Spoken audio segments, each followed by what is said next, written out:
You found yourself at the junction where worlds meet. Politics. Civility? How about honesty in this country, folks? Entertainment. I don't like entertainment. And a whole bunch of other stuff.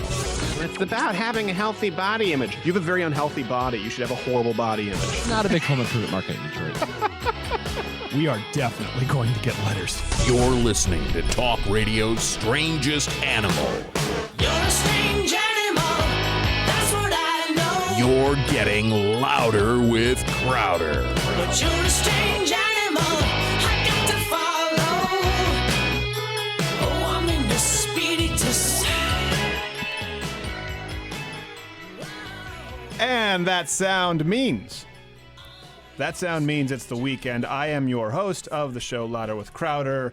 Stephen Crowder producing with me in studio. If you're listening terrestrially, and one of our wonderful affiliates producing with me in studio, as always, is Not Gay Jared. You can follow him at Twitter at Not Gay Jared. He is not gay. I fulfill my legal obligations, and you can draw your own conclusions. Are we good? Good. Another day and still not gay. Not gay. Did you plan that rhyme? No, I didn't plan on that, but it worked out well. It worked out well. It worked out really well. Sometimes you just fall backwards into things that work for you. Sometimes you fall frontwards into things that turn out okay, too. Back to you, Stephen. Okay, thank you very much. And, man, what a show do we have? We have quite the shindig for you this evening. It's going to be good. Ben Shapiro coming on. Or this morning, but, don't know when else. This evening, morning, depending on when you're You could be in listening China. to this. You could be in China. By the way, if you're in China, you guys have some problems. I mean, listen, I know it's a homogenous culture, but there are still billions of them. It's like World War Z at a certain point. They're just going over that wall, and they just become human stairs. I don't want to throw China under the bus. Talk about the zombies still. No, we're talking about the Chinese. But I repeat myself. What? Racism in the very first segment. How great is this? So, we have Ben Shapiro, the world's favorite, snarkiest Jew. Great guy. Gotta love the Jewish Ben Shapiro. And Tim Kennedy. So contrast, you have Ben Shapiro, intellectual, not necessarily confused as a tough guy. And then Tim Kennedy, UFC top contender, former Army Ranger, host of Killing Hitler, Hunting Hitler? Hunting Hitler. Yeah, co-host on that show. Hunting Hitler. And then, of course, Courtney Kirchoff, my wonderful editor, who, by the way, Courtney, if she's listening or watching, thank you so much. She had a vacation. I know she was burnt out. And things would not work at louderwithcrowder.com without the team of Courtney, of course, our McBrody. Casey is the newest one, and she is just great. And she had to make her Twitter private because everyone was hitting on her in ways that were sexually just wildly inappropriate, but they meant to be complimentary. The internet's a very bizarre place. And I don't know if I'm missing anybody. No, I think that covers it. I think you need to send the weird compliments to me. I would take those over. No, you weren't on a thank you list. Notice you didn't get a Christmas card. Usually it's calling for my firing, which is usually appropriate. Usually fair. We had a problem with the stream even starting today. So a lot has happened this week. It sounds to me like I'm in a fishbowl. Is there something going on? It sounds that way too, but I think it's just your voice. It's for some reason it sounds like the studio, maybe it isn't padded or something like usual. I don't know what that is. Well, the duct tape doesn't hold up as well. The duct tape doesn't hold up as well. No, they're keeping the foam on. All right. Anyway, a lot of news this week. Wisconsin coming up. That's going to be big by the time you're listening to this and you're hearing this. And some numbers came out. So we have a few stories. One that I find hilarious, and we have up at louderwithcrowder.com. An employee at a university grabbed and manhandled a student for cultural appropriation. For those of you who do not know, this is it means that something is racist, and I'm kind of a big deal. It's a big deal for people in our generation. And the cultural appropriation was this white kid was wearing dreadlocks. Apparently, this girl had never seen a Korn music video. Like, that's all it was on MTV the early 2000s, was really bad guitaring and just swinging of dreadlocks. So, apparently... In defense of the... dreadlocks on a white dude, it's not dreadlocks good. On anybody don't look good. The guy, Bob Marley, they look bad on Bob Marley. Bob Marley has dreadlocks. You associate it with him. If Bob Marley had any other haircut, including the Burger King Kids Club, house party, high and tight, he'd still look better. Dreadlocks look awful. And I don't think you can wash them very effectively. Anyway, so that's a story. We'll talk about that later on. A girl was pepper sprayed at a Trump rally. Awful. 15-year-old girl, pepper sprayed. Terrible. But the media lied to you, said that someone had groped her, and then they pepper sprayed her. No one groped her. from what we know now at the recording of this broadcast, and she did full wine sucker punch somebody, and then someone pepper sprayed her. So it's just ugliness all around the world, all across the American political spectrum. In this studio. Thank God you people never actually have to set foot in this studio. The immune system that we both have, not gay Jared and I, and living such close proximity with each other, we would be marvels of science. If you could just take a skin graft and put it in a petri dish. So the first thing I wanted to lead with, though, is Obamacare. These new numbers came out. Now, we've been talking about this for a long time. I hate to do the I told you so, but I love doing the I told you so. Yeah. So a new report came out, and this also ties into Ted Cruz, who was on with Jimmy Kimmel, we'll talk about later, where I have the quote right here: Obamacare enrollees are sicker than those covered before the law. Backers see this as good news because it means those needing coverage are getting it, but it's actually a sign of an impending death spiral, not a good sign when you use death spiral. A new report from Blue Cross Blue Shield finds that those who signed up for Obamacare in 2014 and 2015 had higher rates of various diseases and used significantly more medical services in their first year of coverage. They go on to say, but to work, Obamacare had to bring in young and healthy people to offset the costs of the older and sicker to keep insurance premiums down. Otherwise, the market would enter into a death spiral where high premiums with more healthy people would drive healthy people out of the market, pushing rates up further. This is exactly what's happened where Obamacare has been implemented. Which is crazy when you think, and this is what leftists knew would happen. I talked about this a long time ago. No one else really cared to. Anthony Weiner, I know, well, let's get, grow up. Anthony Penis got an exemption for Obamacare. A lot of these leftists got their districts or got their voting constituency. They got them exempt. So they supported Obamacare. We had to know it was in the bill to pass it. So Anthony Weiner, I just say because it's a name that sticks in your mind because his last name is a synonym for a Doniger. So you know Anthony Weiner. If I name you some other congressman or senator, you might not remember the name. But Anthony Weiner, the guy who got caught showing his wiener. Grow up. Got an exemption for Obamacare. Now, if you look at their justification, it was because they understood the costs. Hillary Clinton has said that she may enact an executive order to stop the crushing costs of Obamacare. Premiums have gone up 49%. Deductibles, now usually if you pay a higher premium, you would expect a lower deductible, right? With Obamacare, that was a promise. No.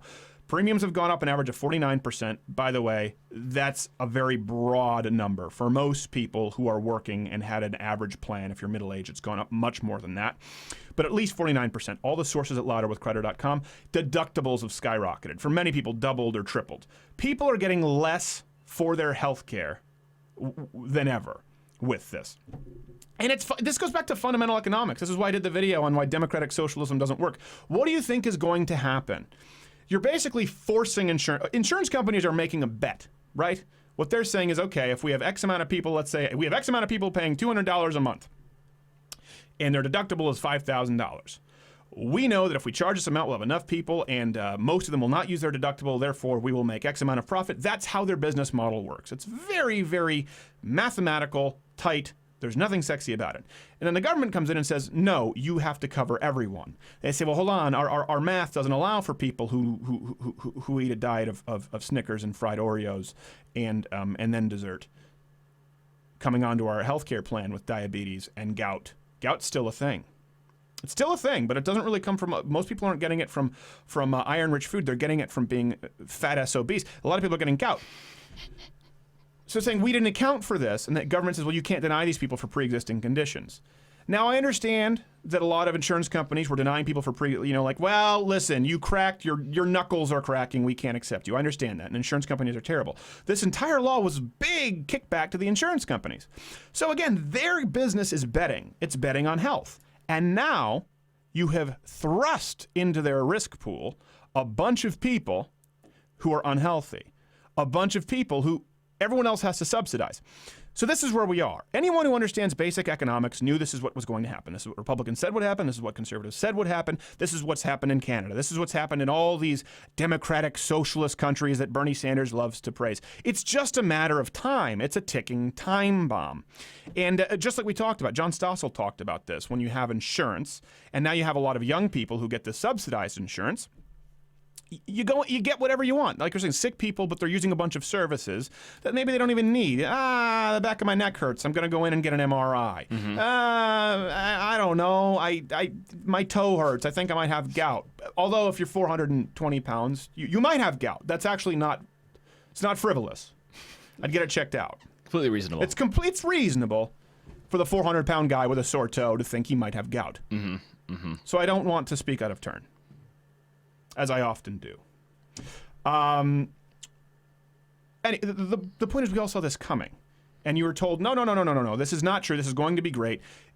And something that's really important, and we've talked about this, same thing with unemployment. Hillary Clinton and Bernie Sanders have said Barack Obama's great for unemployment. The unemployment rate is low. The economy is recovering. They say that when he's in office, right? But when they're running, they say it's over 11%. Yep. Why? Because it's one thing to lie. At that point, when you're in office, you're lying to the press. It's a PR thing. But when you need to gain votes, at some point you have to be honest with people. And that's just such a blatant lie. If you say, well, unemployment is low, no, you know it's bad. And so, well, it's 11%. Here's how I'm going to fix it for you, because they, this hero worship with politicians. Well, it's the same thing with the jobs are doing great, the economy's booming, but Wall Street's really screwing people right now, and no one's getting any money. It's rigged and going downhill when they want to go downhill, and it's going uphill when it benefits them. Right. For the reports. So yeah, exactly. And then they bitch about how wages haven't gone up, right? Who's been at the tiller? Like Bernie Sanders, people who vote Bernie Sanders or Hillary Clinton to fix our problems, you're like 10-second Tom. You can't remember the last 7 years. It's been them. We'll be back. We'll talk cultural appropriation. Stay tuned. Louder with Crowder. Everybody was kung fu fighting. Those kids were fast as lightning. In fact, it was a little bit frightening, but they fought with expert timing.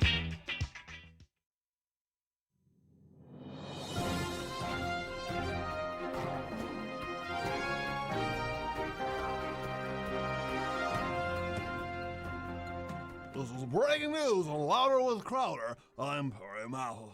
We take you now to the live stream where Donald Trump has stopped on his campaign for Tommy Tibble's 5th birthday party. Oh, wow! Legos! Thanks so much, Mr. Trump! Thanks. Those are very expensive Legos. Okay, those ones, they're gold-plated. Okay, frankly, I'm the only one who can buy those. You're not going to find those Legos anywhere else. I'm the Lego machine. Okay, who wants cake? Yes. Oh, yeah! Great! Thanks, Mom! Can I blow out the candles? Only if you make a wish first. All right! This is the best birthday ever! Food fight! Hey, excuse me, okay? I didn't clear a food fight. This suit is worth $9,000. Are you going to pay for the dry cleaning? Okay? Mr. Trump, it was just... Excuse me, okay? Here I am. I buy you these gold-plated Legos, okay? The nicest Legos. Okay, I buy you the best Legos. And you go and throw food at me, huh? Is that okay?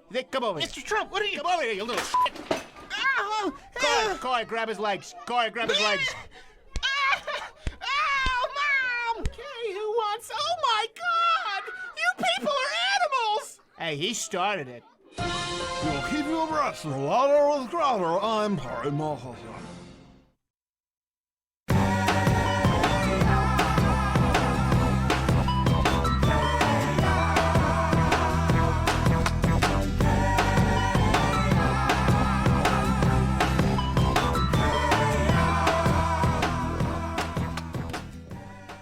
I can't clap. I want to clap to that song, but I can't because it'll blow out the microphone. It's true. It's true. It's a clap-worthy song, though. You should know that. It is a clap-worthy song. I love the little... clacka, I love clacka. Outkast. Clacka, clacka. You know, on AM radio, we had a lot of, by the way, wonderful affiliate, we're very grateful, WKMQ, Mississippi. I said Missouri last week because I'm an idiot. It's all looks Shut up. It looks the Treat same. our affiliates nicely. The letters look the same. WEZS New Hampshire, Easily WJC confused. Northern Florida, Patriot Voices Northern Michigan, KLID Missouri, Kona, Alaska, WKMQ Missouri, and of course Mississippi. I didn't rewrite it on my notes. And of course, Wham, Detroit, Ann Arbor. Hello, Linda. She doesn't listen to this show. She never listens. The people who started our show, they don't even listen. I don't even think they like us. They don't like us. If you like us, Linda, text me right now. If you like us, text us. Or tweet us at S. Crowder. I don't have that much time on my hands. So, You know what? Send an email. Yeah, let's just send an email. Send an email to Jared, and then I'll get back to you. Gosh, there's so much that happened this week. Zuckerberg thinks we can fight ISIS through love. It's true. I'm not making this Can we up. volunteer for the front lines? I would love that. The Obamacare numbers, the town halls. Worse? How could they get any worse? Take a look around you, Ellen. We're at the threshold of hell. You know what else? Did you hear about Sarah Palin's new show? Is there a new one? No. You haven't heard this? No. Sarah Palin's going to be like a Judge Judy. Are you serious? Despite no legal experience. They're going to show up, and she is going to settle. Right wing and bitter, clinging. Can I get a hallelujah? That should be That should be your theme song. That should be your theme song. At least in between commercials and such. I want to like Sarah Palin, but she makes it hard. She doesn't want me to like her. She does not. Well, she doesn't want you to like her. America. Well, obviously. Nobody wants you to like me, America. You are not an approval they seek. No. Okay, before we get to Zuckerberg ISIS, we're going to have Shapiro on next because there's been a development in the Donald Trump-Michelle Field situation. I know people are all on different sides of that, and I'll try and hold Ben's feet to the fire and get to the bottom of it and see what the truth is. Listen, I'm not a Trump guy, and Ben and I have known each other for a long time. I think that this has been mishandled by all sides. So we'll try and be fair, but I know many of you will still bitch that it's not fair. One thing I want to talk about before we get into all this news is the idea, and you talked about this, justice versus equality is very important. I think a lot of people don't understand. Justice versus fairness. Justice versus fairness, because Bernie Sanders now, a lot of people don't realize he's picking up a lot of steam. He's gaining a lot of ground on Hillary. Is it likely that he wins? No. But he is doing far, far better than anybody predicted. And that's on this promise of fairness and distribution and getting your fair share. People in our generation really seem to place, and if you look at the Pew Research polls, place an emphasis on fairness. And someone is why is my computer on right now? Oh, I guess I'll talk about this later. My wife is texting me during the show, and she should never be texting me during the show. She should always stop. Unless she's saying that she likes us. No, that's enough of that. Email Hillary. Email it. Fairness and justice aren't really the same thing. We talked about this as a Christian. God is just, but life isn't fair. And a lot of people say, well, what do you mean by that? Listen, I certainly think that as a society it is much more... not much more important. It's pivotal that we place importance on justice, not fairness. Certainly not fairness of outcomes. That's what leftists believe in promising. Let me give you an example of justice versus equality. You're laughing because you know this. I know where this is going. So I was a kid in French Canadian school. Okay, this is a true story, and this is where I learned as a kid that fairness is and political correctness it corrodes the soul. Monsieur Lacaire was my teacher. Must have been second grade. And my dad worked for a company called Odessa. I don't know what they did, something with cars. And one of the things is he had these nice pens. He had a bunch of pens, Odessa, and my dad's name was on the pens. So we opened up my desk in my class, and I had a bunch of Odessa pens. And it said, Darren Crowder. So I had those, and there was this kid, I don't want to name names, Daniel Cuffling. We became friends later on, and he stole my pens. He took my pens. I was going, where are my pens? And then I look over, lo and behold, Daniel Cuffling is writing with a pen with my dad's name on it. I go, hey, that's my pen. No. I said, come on, it's clearly my pen, my dad's name. Does your dad work for an American company, Odessa? Is your dad's last name Crowder? And we got into a fight over it. We were yelling. I escalated it. Probably a little too quickly. That's just how I was. And the teacher comes in and says, what's going on? And Daniel says, well, he's yelling and saying that I stole his pen. I said, he did steal my pen. And the teacher goes, well, who's telling the truth? I said, I'm telling the truth. My dad's name is on that pen. There's 5 more pens that I have with my dad's name on that pen. You can find them in his desk. And the teacher goes, can you two work this out with your words without fighting? And I told the teacher, I said, I don't need to work this out. It's your job is to make sure that people stop stealing pens. I don't know if you notice, it's a problem here in your classroom. Broken window theory. Let's fix the pens before everyone starts getting their pens stolen. Teacher goes, well, if you can't work this out with words, nobody gets the pens, and took them away. They had my dad's name on the pen and my dad's company. They were clearly stolen pens. And the teacher said, well, if you can't work it out, what's fair is nobody gets the pen. Now, that was fairness, but that was not justice. And what does that tell you, right? It places a lot more burden on the person who's telling the truth, on the person who's not breaking the law. When you're whether it's someone abusing welfare, tweeting, bitching about how they need their fair share from their smartphone while they have welfare. By the way, if you're on welfare, okay, if you're and you're using it and you're tweeting, you should be put on mute. I don't care what you have to say. Your bitching is irrelevant. What does it do? All Daniel needed to say is, well, it's my pen too, because he knew it was a lie and he knew it didn't matter at that point. Burden of proof was even though he knew I was telling the truth. That's what that favors. When you just talk about fairness and feelings and making sure that everybody leaves feeling good, the successful person, the person who didn't commit the wrong, ends up getting screwed. This is a perfect example. It was my pen that was stolen from my desk. Kid took it. Teacher saw my dad's name on the pen and said, in the name of fairness, no one gets the pen. That's fairness. That's leftism. That's not justice. And that's something that millennials need to understand. That's something that anyone out there needs to understand. Fairness and justice are not the same thing. And when you play identity politics and you play fairness and you talk about fair share and you throw it out without defining it, it inevitably favors the person who's willing to game the system. They're perfectly fine with screwing the other guy as long as they gain from it. And I still never got that pen back. All right, I think we have to go to a break here pretty soon. We have Ben Shapiro coming on. At least he's calm. We'll calm our nerves. We'll talk about the Donald Trump, Michelle Fields, and him with the Breitbart situation and hopefully get to the bottom of it. I don't know. I'm no Columbo, but I think I can handle this and figure it out. Stay tuned.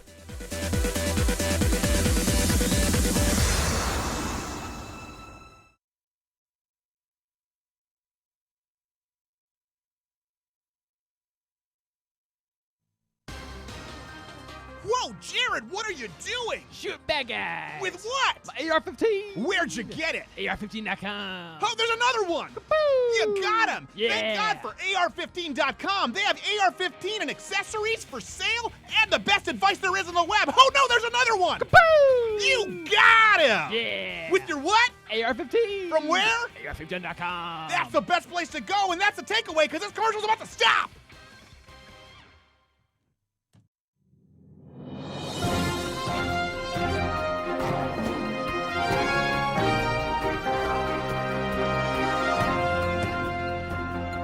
This is breaking news on Louder with Crowder. I'm Perry Matheson.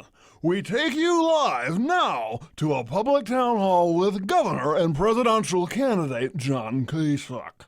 No, I'm really glad to be here, still running a positive campaign, and want to open the floor for questions. So, yes, sir, you back there, you have a question? No, hey, that's uncalled for. You're the same guy who was there in Ohio. Wait, why have you got security? Hey, over there, security, what are you doing? Yep, security.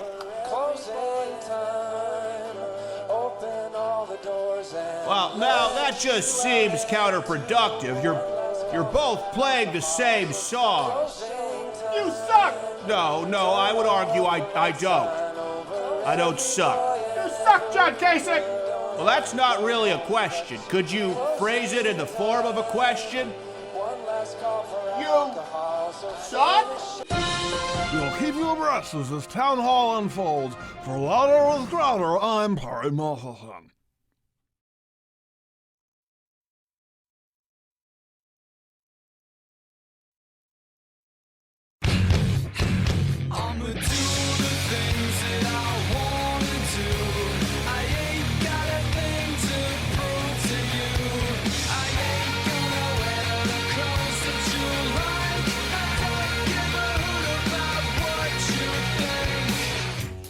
All right, so glad to bring on this next guest. We've had him before, longtime colleague, I guess we can say, of mine, chief editor of DailyWire.com. You can follow him at Ben Shapiro. He is somewhere on his college tour right now. I think Chapel Hill. When I asked Ben before the break, he said, I don't know Chapel Hill. So you're getting Ben Shapiro with half brain power today. Is that fair to say?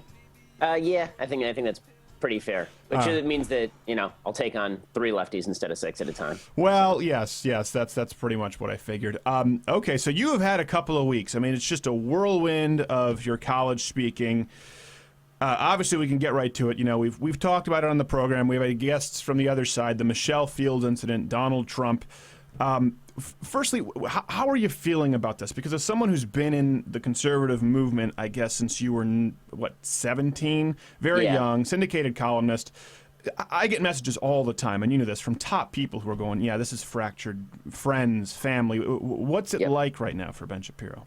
I mean, look, I'm used to receiving criticism, but what I'm not really used to receiving is accusations of being a leftist because I don't support a leftist like Donald Trump. That one's kind of new to me. Being called a social justice warrior because I don't think it's appropriate when a campaign manager grabs and bruises a woman's arm. This is new stuff to me.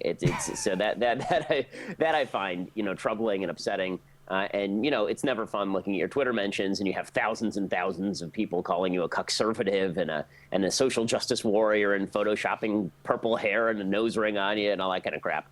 But, I guess I do find funny. I do respect I thought it was Ben funny, for saying this, is that he was more offended by the purple hair than all the Nazi anti-Jew propaganda. That doesn't even seem to bother him. That doesn't bother me anymore. That you grow a thick skin with regard to the Nazi anti-Jew crap after a few weeks of this. I mean, but the feminist Photoshop, that's where Ben has his own That's lines. where I draw the line. That's where I draw the line. Once they stick the purple hair and the nose ring on me, I'm done. I'm out. And it's so accurate too. When I went to the Feminist Film Festival, I was sitting there going, I mean, did they have a convention before the convention to agree on the outfits? You're the same vendor sits outside each one of those, just selling the same, kind of like the light sticks and glow sticks, but it's for the hair stuff. Yeah, they do have a rule. The rule is nonconformity through conformity, sort of like the Trumpkins rule, which is conservatism through non-conservatism. Yeah, I mean, here's the one thing I will say though: I have more respect for people like like Milo, friend of ours, who says, "Listen, it has nothing to do with conservatism anymore. I don't really care about the principles behind it. People are mad, and we want to see him burn this down." There are people who have said that. I understand that. It's not my belief, but that's very different, I think, from some of the mental gymnastics required for people who claimed to be Christian conservatives. Fully agree with this.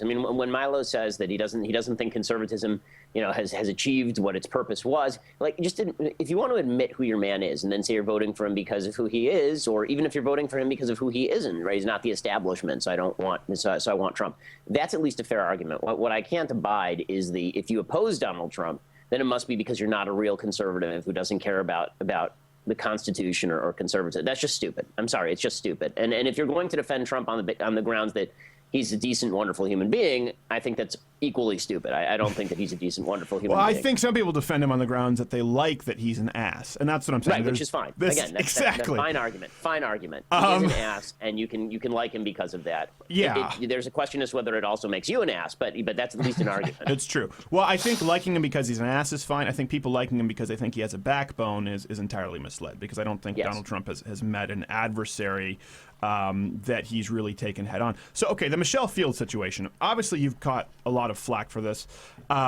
This is happening this week, right? The video released, and there was a couple things that need to be clarified. You're a lawyer, so people need to understand that. Battery is different from assault. Simple battery is different from assault. I've seen a lot of sites use it interchangeably. That must frustrate you because it doesn't help the case. Yes. People are stupid. Also, felony battery is different than simple battery. Right. Misdemeanor battery is not the same as felony battery. Right. People look up the law in the state of Florida. All a simple battery is an unwanted touching that is intentionally performed. Exactly. That's it. That's the entire definition. So people who don't understand that, I can understand why they'd say. And as someone who has been at the receiving end of full-on violent assault, very different. We know. We were on the phone when that happened. I can understand people saying, oh, this is exaggerated. Now, I think there are two components here. There's your opinion on Michelle Fields, someone's opinion as to whether it was exaggerated, and there is the law and what constitutes battery and what was said. So, and then there's the real story here, which really has nothing to do with Michelle and has much more to do with the Trump campaign lying and smearing her. Right? I mean, that's really the story here, because the fact is, if Corey Lewandowski just says, shouldn't have done that, my bad, apologizes within 24 hours instead of going on Twitter and calling Michelle a liar and an attention whore, then all of this is over immediately. I mean, the reason she went and filed a police report... Did he say attention whore? He said attention seeker, and all of his followers said attention whore. Look, when you say attention seeker about a woman, everybody knows what you're talking about, essentially. And so, the idea here that the Trump campaign was pushing is that this was some sort of giant conspiracy to get Trump, which, if it was, it's the stupidest conspiracy in the history of the world. I mean, your conspiracy is that you're going to go into a press room knowing that his campaign manager is going to grab you by the arm, pull you back, that you're going to happen to bump into a reporter from the Washington Post who saw the same thing, and that his campaign manager is then going to deny it, and Trump is going to deny it, even though there are cameras on them, right?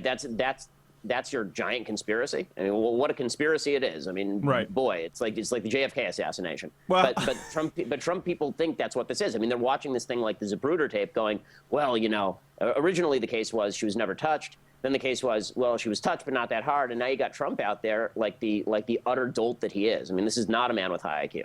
And you have him out there saying didn't you hear he like, said, everyone knows my IQ is the best. We'll bring up that IQ tweet. Is the best. That's actually what he said. He has said that. He also says he has a very good brain, which, by the way, no one with a very good brain in human history has ever said, because it makes you an idiot. But Donald Trump says about Michelle Fields that, there she is. She was holding the Secret Service. They were bothered by it. She was holding, what was it? Was it a pen? Was it a knife? It could have been a little bomb. Yes, Donald. I'm sure it was all of those things. You bloviating sack of crap. I mean, really, it was like a reporter holding a pen. What do you? Well, I think, and the Secret Service looks tremendously bothered by all of this in the tape. I mean, it's not like they have training in dealing with actual threats. You need Medal of Honor winner and Normandy hero Corey Lewandowski swooping in from behind to save the Republic by pulling Michelle Fields 4 feet back. Well, key word for me, again, this is just the personal, is the from behind. Same thing with the protester, grabbing the collar from behind. He's looking at the protester and the rally, and nothing. Guy reaches away and harumph. He's looking at Michelle Fields the whole time. Nothing. And then when she's turning away, harumph. That to me is like, oh my gosh, just from a personal standpoint. And listen, I'm a guy who believes that women ought to be treated differently than men. If someone did that to my wife, that's different than if somebody does that to me. I'm sure I support the double standard. Of course I support the double standard, because I don't think that women ought to be treated physically the same way that men are. I'm not a feminist, right? I don't have the purple hair. So I've talked about this. My wife has swatted me on occasion, not but like on the shoulder when I did something really, and I would never do it to her. And people, so you knocked her into the next room. Like exactly. I was just talking about this too. Like, women don't understand the difference. I was doing this. I had this surgery and I have this spinal cord injury, so I was doing these. Like before the EMG tests, they check, they go, okay, curl against me and press against me. And this like old Filipino lady who was my neurologist, she's like, oh, you're very strong. I'm like, what are we doing? I could literally shove you out the third-story window right now. It's how can you offer resistance and tell? I fully. Did you say Rindo? You just said Rindo. Well, because I was still in the Filipino. Okay, we'll go with that. Sorry. So one of the things that's been bothersome to me is the failure to even recognize the basic facts. Again, you want to make the case that Michelle made a bigger deal out of this than it was. I don't think that's fair, but that's at least a case you can make. If you want to make the case that Corey Lewandowski never touched her, or that he's some sort of hero for pulling her away, that's just stupid. I'm sorry. And you saying that the tape exonerates your man? No, the tape shows exactly what Michelle said it showed. And by the way, she went silent for 24 hours after this happened. Jamie Weinstein tweeted, but she went silent for well over 24 hours after this happened. I talked with her the night after it happened, and I encouraged her, because of all the flack she was getting, to go file a police report the next morning. She didn't. She didn't want to. It was only after the Trump people started pushing her, well, if it's so real, if it really happened, why don't you go file a police report? And she went, okay, fine, I will. If you're gonna say that I'm faking bruises on myself, then I'll go ahead and do it. I mean, the whole thing is just the whole thing is ridiculous. Ben Shapiro just admitted to talking with Michelle Fields the night afterwards to start the rumor that he had an affair. Yeah, there it is, right? And that's the other one that I'm really enjoying is the reason I'm. Hey, it's enough. It's more than the National Enquirer had. That's right. I mean, personally, Ben Shapiro slept with me. Everyone report it. Oh, absolutely. Come on, dude. It was awesome. And the part of this that's so ridiculous is that Trump actually goes out there and he exaggerates what Fields originally said in order to claim that she exaggerated it, right? So she never claimed that she fell to the ground. Well, here's the thing. I will say this. I think her claim, the accurate claim, was, I would say, slightly exaggerated. However, Donald Trump absolutely, and Corey Lewandowski absolutely lied about her claim, and they lied about her not being there and not meeting her. And the only reason I say that is because having seriously faced violent assault, having been a part of it, you see it all the time, whether someone shows up at a college and kids yell and scream hate speech and they classify it as assault and people build these things up. Like, for me, I've always tried to mitigate it because I just want to do comedy, so I don't want to be a part of that culture. I'm not saying Michelle Fields did it intentionally. It didn't look severe. However, you don't put your hands on a reporter, period. And you certainly don't grab a woman hard enough to bruise her arm. End of story. I mean, grab, yank, bruise is fine for me. Legally, can that be proven that the bruises were from him? Well, I mean, she did go. I mean, the only way that you can do it is, well, two ways, right? I mean, number one, her testimony, right? And number two, presumably they took a picture of her, and she told me they did. The police took a picture of her arm. Theoretically, they could match that up maybe to his hand size, for example, because you can actually see finger imprints on her arm. And also, Ben Terrace of the Washington Post actually in his report says bruises started to form on her arm. Right, so he actually says that he saw that second witness testimony, and this is what everybody is. This whole thing is bizarre. Yeah, Ben Terrace was conspiring with Michelle Fields of Breitbart. Right, you're right. The Breitbart reporter was deeply out to get. It was Breitbart. They were deeply out to get Donald Trump. I mean, if you viewed Breitbart at any time in recent history, this is probably the most absurd part of the whole conspiracy theory: is that Michelle was as hired by Breitbart. Again, Breitbart was deeply out to get Donald Trump. Right. This isn't Jimmy Carter Jr. Well, I think actually, campaign. If we're being fair, Breitbart, I understand Breitbart the trademark, but I think Breitbart the man probably would have been out to get Donald Trump. Oh, are you? Okay, first of all, I think Breitbart the man would have flown down to Florida and confronted Lewandowski and Trump about this whole thing the day after. I don't think that they, so this one, again, people I just say Andrew now. I just say Andrew. Yeah, Andrew. Yeah, I agree with you. I mean, one of the things that's so ridiculous is people are acting like Michelle originally claimed that Corey Lewandowski grabbed a crowbar and hit her in the head or something. I mean, what she claimed is that he grabbed her, yanked her back, pulled her toward the ground. She lost her balance momentarily and regained it. And then when she said on Megyn Kelly's show, I think it was Thursday night, when she said on Megyn Kelly's show that, this had been the worst trauma of her life, she didn't mean the physical stuff. She meant a massive national campaign coming after her and trying to smear her as somebody who is just making things up and in order to get Donald Trump. Like she desperately needs the attention. Like, Michelle ended up quitting Breitbart over this, and she doesn't have another job yet. So, the idea that she was doing all of this because she was desperate for another job or because she wanted more pay. I mean, there's a report today from The Blaze. I've been pushing her to go on TV and defend herself because Trump is, again, calling her a liar and presumably an ISIS assassin with her magic pen bomb. And I've been pushing her. It could be a detonator.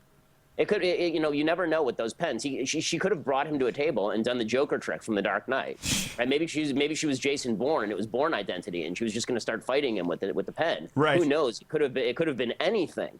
But I've been trying to push her to do that. She texted me late last night. She says, "Here's the reason I'm not," and she linked me to the affair. And she texted to the Blaze, to an article from the Blaze that points out that she has now had to abandon her apartment because they accidentally published. We have to go to a break, but I want to bring you back. Ben Shapiro, Daily Caller, DailyWire.com. Be back.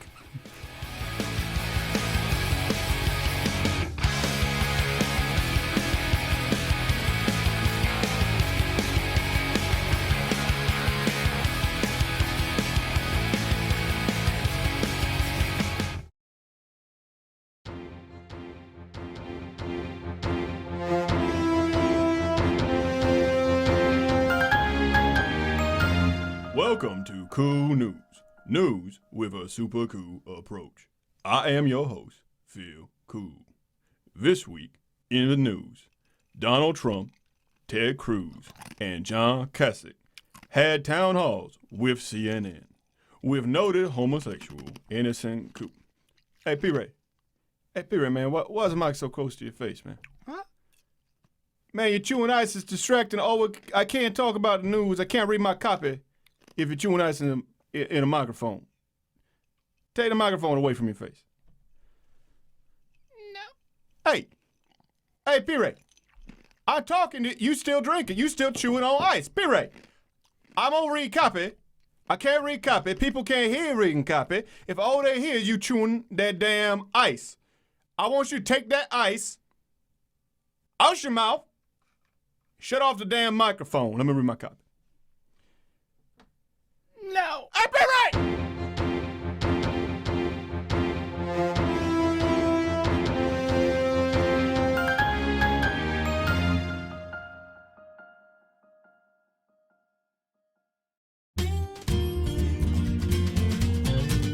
if you're listening to or watching this podcast, there's a strong chance that you are not yet following me on Twitter at @SCrowder, where I'm tweeting all day long. I'm ticking off the social justice warriors. You should see the amount of hate I get on there. Far, far, far worse than any fat Sports Illustrated model or Black Lives Matter charlatan. So listen, it's free, you get to be entertained, and you can chime in. Also, if you're following me on Twitter, you can send me your tweets, and maybe you'll be lucky enough, and I mean lucky enough because I have a lot of followers, okay, that they call me the follower machine, to have your tweet to me, or Not Gay Jared, included in our rockinest tweet of the week. So follow me on Twitter at @SCrowder. If not, I don't want to say I have sights on your mother, but... Oh, she's dead? You're just saying that because I made a mom joke. No, she's really dead? Well, you kind of walked into it.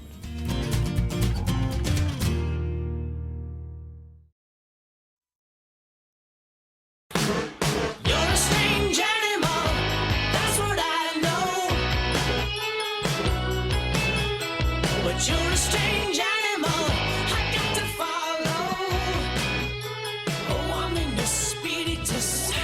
Oh, I'm glad to be back. I apologize. Daily Wire. You're on a little safari there. That's pretty cool. DailyWire.com, our guest. There's so many dailies.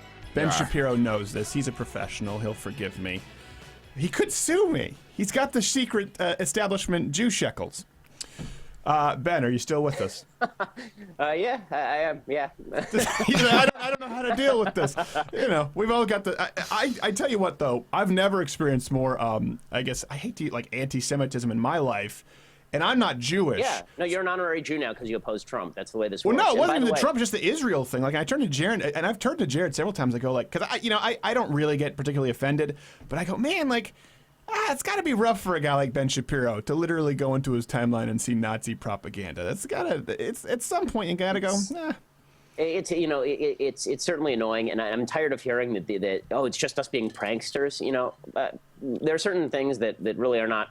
Like, when I can't distinguish your tweets from David Duke's, and that's not my fault, that's your fault, right? I mean, like, if you tweet me like an anti-Semitic meme, you're like, yeah, I'm just being a free speech prankster. First of all, do what you want. I'm not saying the law should come and get you. I've never called the cops on anybody because of what they say. But if an open white supremacist and your tweets are indistinguishable in every way, then how exactly? I can't read your mind, and it doesn't sound very much like I'd want to, because I'm not sure that there's anything there. Right. Anti-Semitism isn't really a fresh prank, though, either. I mean, if we're going to get down to something that's really, Fair enough, it's been yes. done. I mean, It's been done really well. 3,000 years of the merry pranksterism later. Yes. They're still trying to see the Some exact would same say prank. millions of Jews murdered was the apex of the prank. Yeah, it was kind of old. I mean, solid prank. That's one for them, Ben. That's one you for wake up them. 6 years later, all the Jews are gone. Boom! What a prank. I mean, but it's Scoreboard. Just, it's amazing. Scoreboard Stormfront. It's a weird time to be here. Okay, so we want to wrap up the Michelle Fields thing. I think there's room for people to be critical, but like you said, if someone, my problem is someone can say, well, she exaggerated, and the arguments when I say that are usually based on the lie that she said she was thrown to the ground, which she didn't. I mean, Michelle Fields, regardless of one's feel, her statement never changed. That's right. The way it was presented. And by the way, was backed by Ben Harris, right? I mean, his report in the Washington Post never changed either. But they called her a liar. They called him a liar. Right. They suggested that she was after Trump personally, and that this was all just made up. But that's brilliant, though. That's brilliant because that is within the realm of reason. As people who have been long-term conservatives, you know that the media can be out and they can target people regardless of the truth. And if you hear the false claims, not the actual claims, if you don't read the statements, you can believe, well, if she said she was thrown to the ground, and it's no surprise that Washington Post would back her up, it's easy to buy in. Well, this is the part about the Trump campaign that I really find despicable, is they just put out these waves of lies that are almost undebunkable, meaning because they're so large. So yesterday, Donald Trump was on MSNBC, and he actually said that Michelle Fields was fired from Breitbart. Okay, that's an outright lie. It's an outright lie. He just makes things up. I mean, he's making up this whole story about Michelle was told twice by the Secret Service not to touch Trump. You can watch the tape, okay? It never happens. It's the whole thing is really absurd, but because Trump is lying all the time, and because his believers refuse to believe that he's lying even half the time, they just take what he's saying for granted. And he operates in, as you say, in this very safe space for him, which is no matter what I say, it can't be debunked because the only people who are there to debunk it are the media you don't trust. So Right. Trump is the wages of sin, basically. The media has been horrible for 30 years, and so what you end up with is a guy, well, really 70 years, and you end up with a guy like Trump who just says, I'm going to lie as openly and as blatantly as possible, and I'm going to dare you to debunk me because no one trusts you.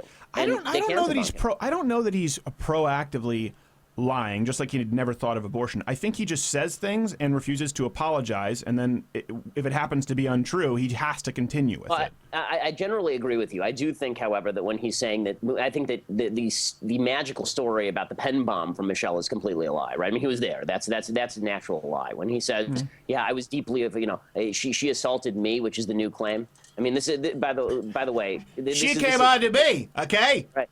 Okay, in Donald Trump's dreams, right? In Donald Trump's dreams, Michelle Fields assaults him. I mean, I'm sorry, but it's for a man who has mail order brides. I think that he really ought to take a second look at how he treats women. That's true. If I wanted a wife like that, I could buy one too. If I wanted boobs like that, I could also buy them. It's not that impressive. It's amazing. It's an amazing country. I actually think she seems like a decent woman. I don't know. The whole wife thing. It seems like. Okay, where do you think, regardless of what happens here? By the way, I don't, whether she's a decent woman or not, the beginning of the relationship was not particularly decent. If you read about that. No, of course not. Of course not. Well, he was married at the time, and she was having an affair with him, and she was going on Howard Stern and talking in extreme detail about their sex life while posing nude on the cover of magazines. Wait, was this Melania? Or I thought that was Maples who talked about the sex. Oh no, Melania too. Melania, he was still technically married to Marlo when he was knocking on Melania's door. Oh, okay. Well, I don't know. And presumably at some point there will be a fourth wife where he upgrades and has an affair with her while he's married to this one based on prior precedent. Well, you know what I don't understand with the wife thing? Regardless of where you line up politically, Heidi Cruz is an attractive, she's older than me, but she's an attractive older woman. I don't get it. Like, it's not a valid insult that she's ugly. Well, it's not a valid insult anyway, because I mean, like what Heidi Cruz's looks have to do with anything is beyond me. But Trump, he's just such a Well, I understand what they would have to do with Trump. I mean, listen, you have a very pretty wife, and it's always men like having a pretty woman on their arm. I understand that. I have a pretty. Yeah, my wife's also a doctor. Your wife actually does things. I don't care about that. No one cares about that. No one. That's not required. We're almost out of this time for the segment. All right, real quick, we have 1 minute. Ben, where do you think the Republican Party goes from here? Into the scrap heap. I mean, I think that no matter who it is? Almost regardless. If Trump is deprived of the nomination, then he and his followers walk out. At least for 4 years, we're done. If Trump wins the nomination, I think that we're done for a generation because he's just a smear across the face of conservatism. Yeah, well, that might be true. But maybe he can sell it to feminists as a pap smear, and they go, well, we're on board with that so long as it's free. Ben, back to Planned Parenthood, you never know. You never know. Ben Shapiro, dailywire.com. You also have Klavan over there. Great website. Yep. I highly recommend it. So, Ben, go get some rest, but we want to have you back as this stuff develops because we don't have to censor you. So thanks for coming on, brother. Sounds good. Appreciate it. Be well. Louder with Crowder, everybody. Stay tuned. Of course, send your hate mail. Not to me. Send it to Ben. You can send the anti-Semitic stuff to either of us. Louder with Crowder. Stay tuned.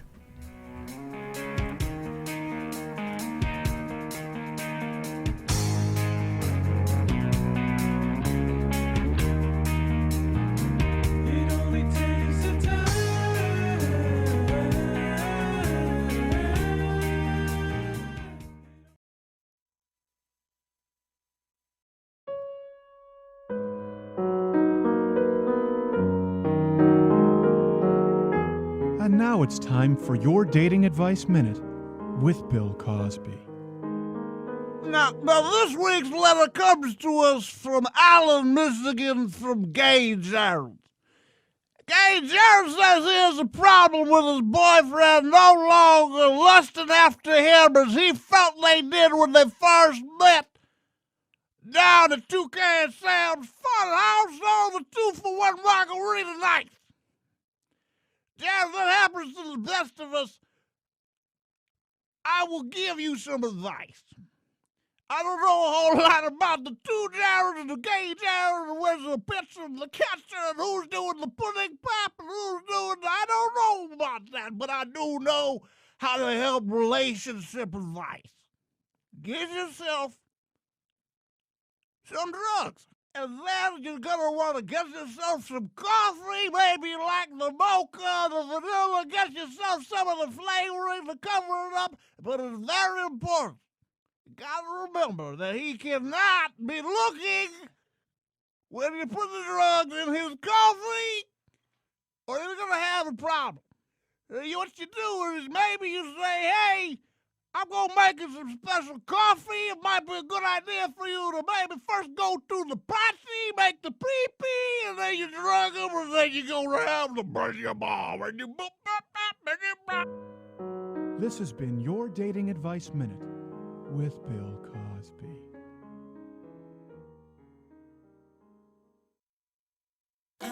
You've found yourself at the junction where worlds meet. Politics. Civility? How about honesty in this country, folks? Entertainment. I don't like entertainment. And a whole bunch of other stuff. It's about having a healthy body image. You have a very unhealthy body. You should have a horrible body image. Not a big home improvement market in Detroit. We are definitely going to get letters. You're listening to Talk Radio's Strangest Animal. You're a strange animal, that's what I know. You're getting louder with Crowder. But you're a strange animal, I got to follow. Oh, I'm in the speedy test. All right, glad to be back. Second hour. Ben Shapiro was a great guest. I am your host. Again, producing with me in studio, as always, is Jared. You can follow him at NotGayJared on Twitter. I fulfill my legal obligations. You can draw your own conclusions. Tim Kennedy coming up at the bottom of the hour here. I need to set the stage here a little bit for you once I get my computer working. The interwebs is just a real problem. Gosh, you know, you'd think they'd had enough time to have perfected it. Not so lucky. This video went viral. We covered it at louderwithcrowder.com. At that point, it had only had not a ton of plays. Someone sent it to me. By the way, thank you so much for people who send us stories. Sometimes our best stories are, local things that we run that nobody else carries. And people just send them to me, and I go, we should really write about this, and it does really well, and other people pick it up. So thank you, Crowderheads, for doing that. This happened at San Francisco University. Where else? I believe it's San Francisco University. San Francisco something. Surprise! I don't know if it's San Francisco College. I don't know. You can get those things wrong. Somewhere where you legally have to pay for someone else's Lorena Bobbitt penis. Somewhere in that vicinity, this happened. So we were talking about this earlier, and it's gone viral, and a lot of people just aren't aware as to how bad things have gotten on college campus. So, Jared, you can bring up my screen. This woman who you see, the sideshow Bob hairdo-looking character, is, for those listening terrestrially, we're doing this in the live stream. I will try and create this in the theater of your mind to describe it for you. She's looking aggressively at this white kid. Granted, I look at him and I would like to, stuff him in a locker, but that's not. It's not my right. And someone behind there who looks what would appear to be a gay Inspector Gadget. It looks like Jesse Eisenberg had a baby with Shaggy from Scooby-Doo, doesn't it? The dreadlock The dude guy, yeah. Yes. Yeah. So this guy gets stopped, and this black woman who works at the school starts berating him. Why? Well, I'll let you listen. Do you know it was in Egyptian culture? Are you Egyptian? Nah, bro, you're not. Are you Egyptian? So here, let me. Why? Okay, you need to hear that. She's saying what you're doing is problematic. He says, why? She says, because it's my culture, meaning his dreadlocks. Let me continue. Do you know it was in Egyptian culture? Are you Egyptian? Nah, bro, you're not. Damn. Are you Egyptian? No, but it doesn't matter. Wait, where's Egypt? Tell me. You know what, girl? Where's Egypt? Dude, go. Now she's grabbing him, for those who are listening terrestrially. She's grabbing him. He's trying to remove himself from the situation. Made a good point about Egyptian culture. I didn't know that about the dreadlocks in Egyptian culture. I thought it was nothing but scarabs and Billy Zane. So she starts blocking him. He's trying to get away now. She stops him, this employee, or someone or a school worker. I don't know what a campus worker means. I don't know if she's paid. She stops him to berate him for his hairdo, claiming that it's racially offensive. He makes a point that, listen, this goes back to Egypt. And then he tries to remove himself. She follows him, blocks him, and now she's putting hands on him. Tell me what I can read. Huh? Yo, girl, stop touching me right now. Yo, girl, stop touching me right now. She starts mocking him and grabs his wrist. Now she's grabbing his wrist and yanking him back. What? You make So there you go. Now, so that's all you need to see. She stopped. Let me recap this for you, okay? Black woman stops white guy because he has cornrows. Berates him for being racially insensitive, for cultural appropriation. I'll explain that term to you for those who don't know. I know many of you have jobs. It's hard to keep up. He says this isn't even your culture. This is Egyptian culture. I'm not trying to be offensive. Tries to remove himself. She blocks him. She yanks him. And yanks him back. He tries to walk away again. She grabs him. And he says, yo, don't touch me. And he wax on, wax off to describe for people listening terrestrially, to get her hands off of him. And then she complains about him putting hands on her, and the gay Inspector Gadget, white knight behind her looking character says, oh, I can't believe it. So here's the thing, right? It's kind of like the pepper spray story that we'll get to. The pepper spray story that happened at a Trump rally. If this video didn't exist, and this is most cases, right, in the United States, the story would be white student assaults female black employee. And she would have made it a racial thing and probably gone on the talk show circuit and say, yeah, it's really hard to be a black woman on campus. What with us being put there with all the quotas, with our grades not even being high enough, it's really hard. We feel bad about ourselves. That would have been the story that you heard.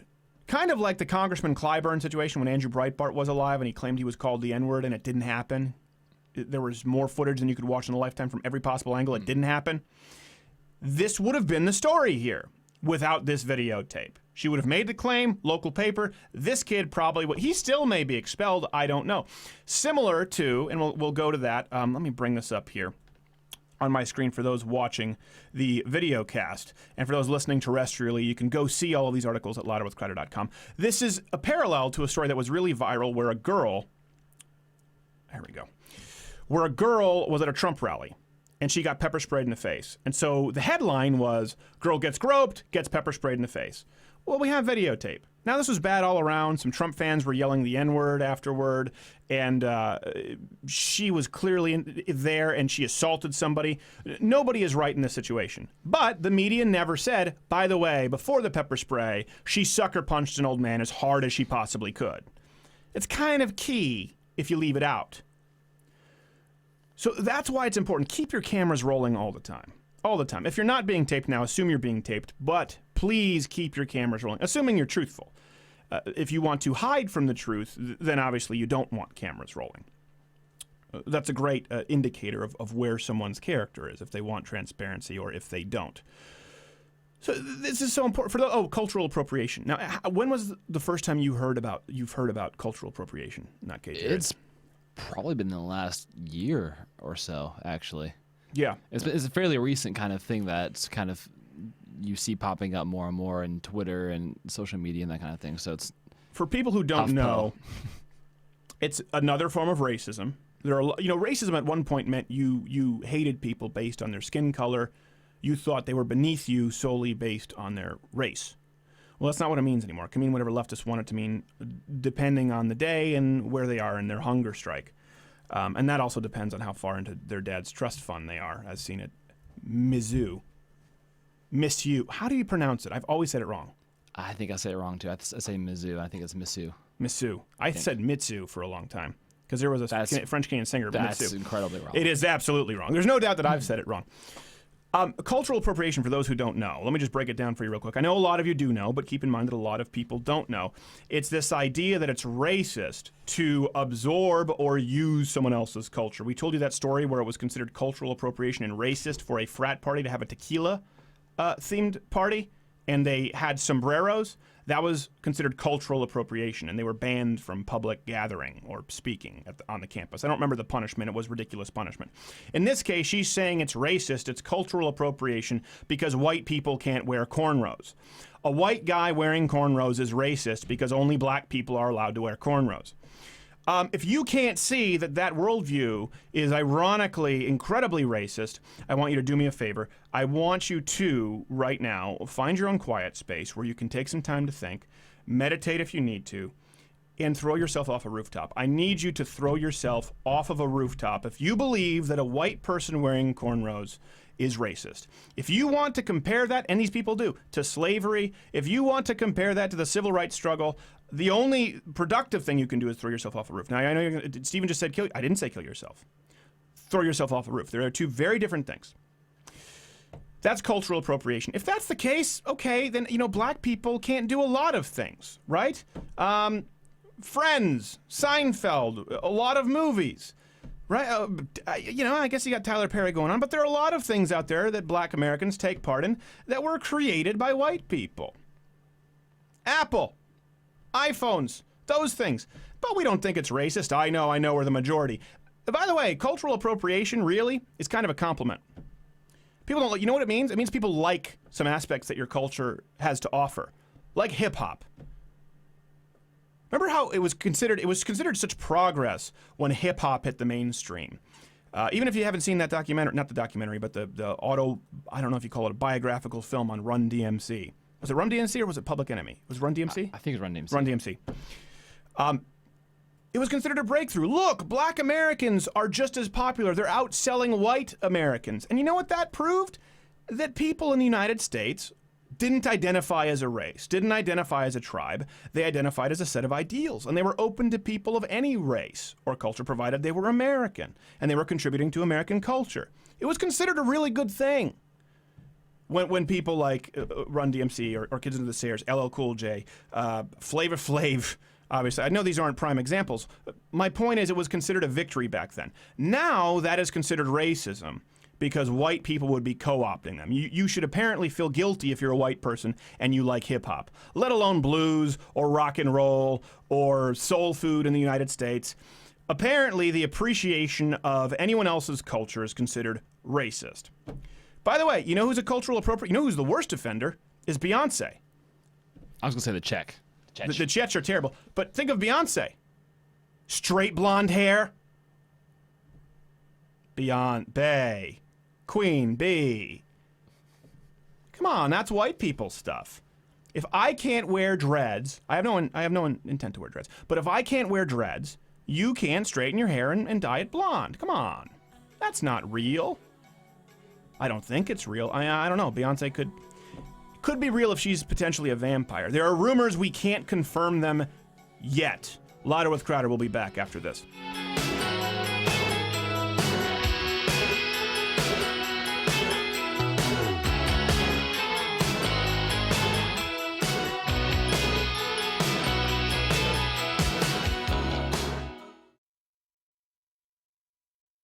This week in cultural appropriation.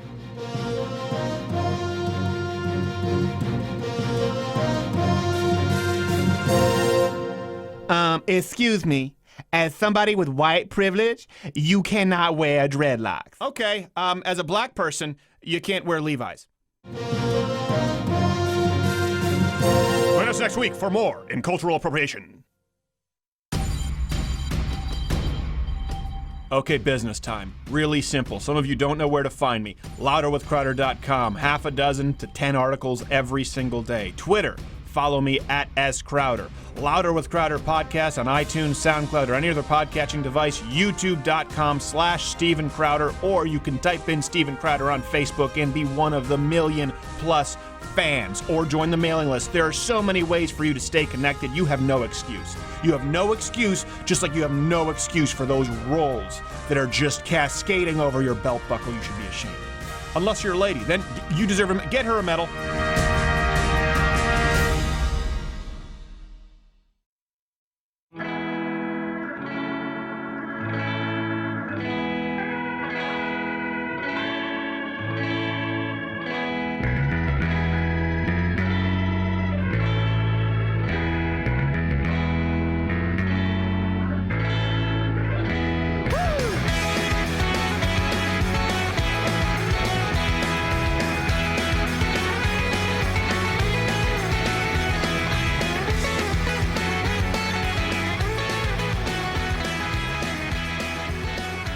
Glad to be back. Big story this week. Well, we have Tim Kennedy coming up next. Gosh, Tim Kennedy, what a show. You're not plugged in. I'm not plugged in? What do you mean I'm not plugged in? What are you talking about? I'm plugged into the wrong by thing. not plugged in, I mean I didn't have it turned You didn't on. have the soundboard ready? Yeah, but it's your fault. Well, it's your fault. Tim Kennedy coming up next. For people who don't know, famous UFC fighter, noted conservative, and special forces, bright guy. Not a guy you want to anger. So it's good that we do this from a distance. It's true. It's true. He's not. I told him this on Twitter once. He's the last guy I want to meet. Dark Alley. Yes. At least not on his side.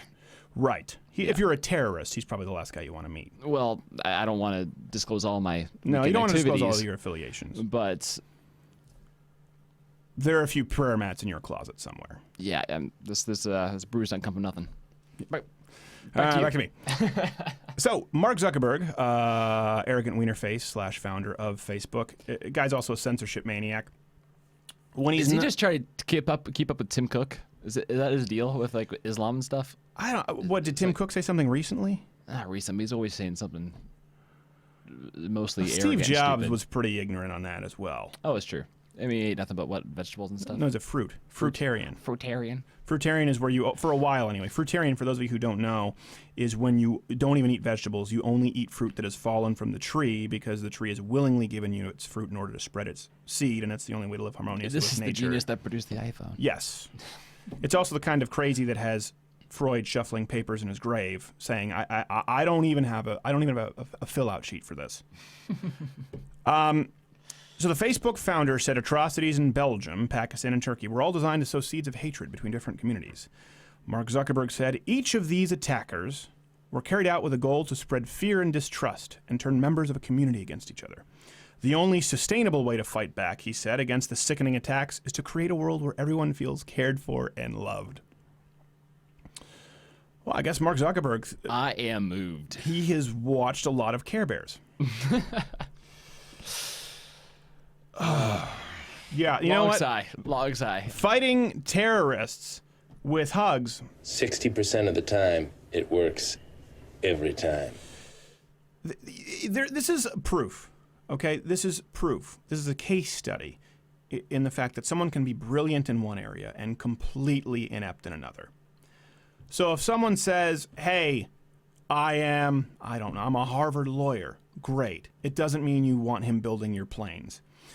If Mark Zuckerberg is brilliant, probably one of the most influential people of the last century, absolutely, doesn't mean he knows anything about foreign policy.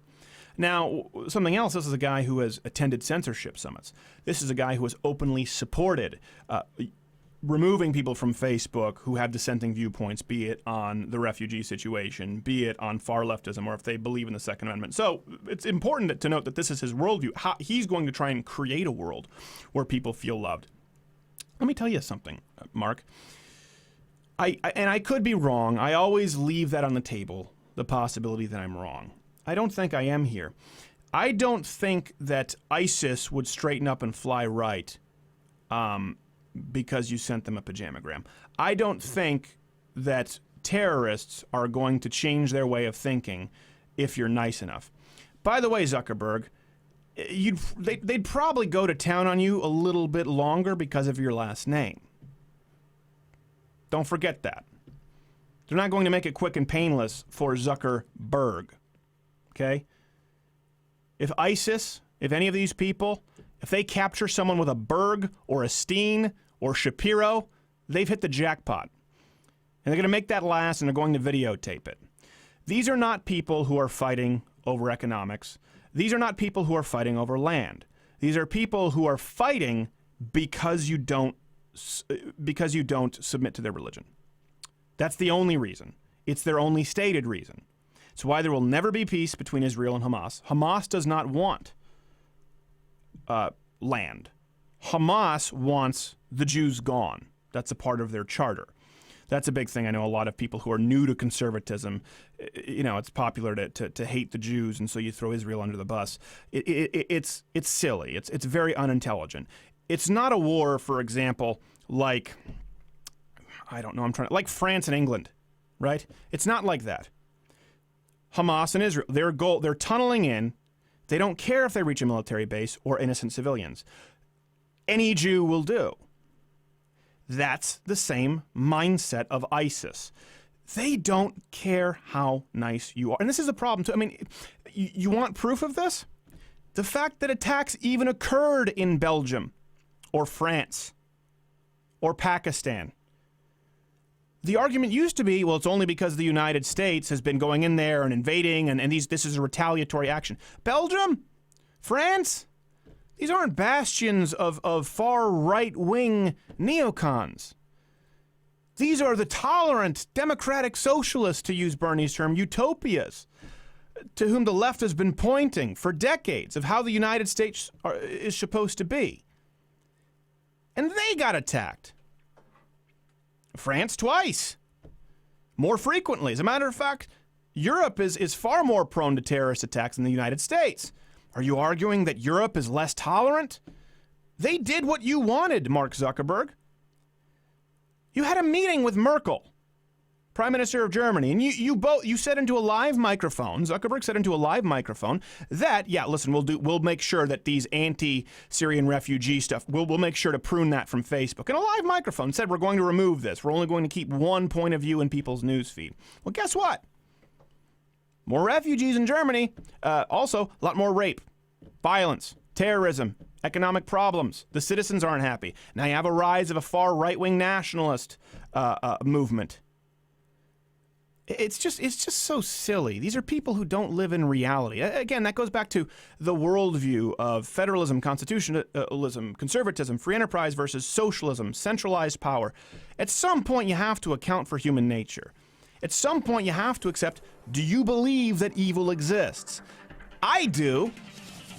And I would file ISIS under that column.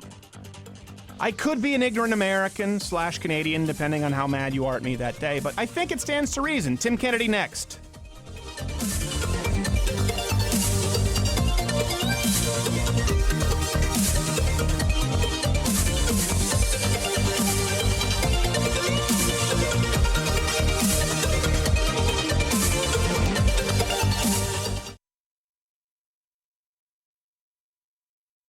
Cultural appropriation.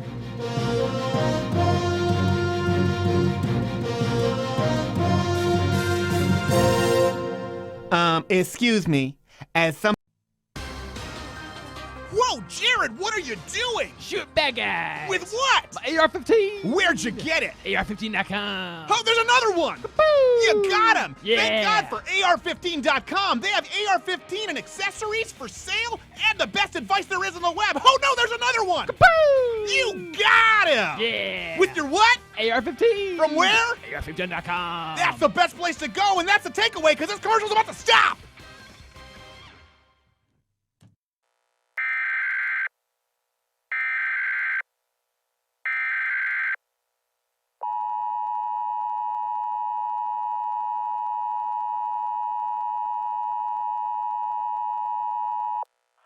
Earthquake warning is in effect. If it is mild, find a doorway.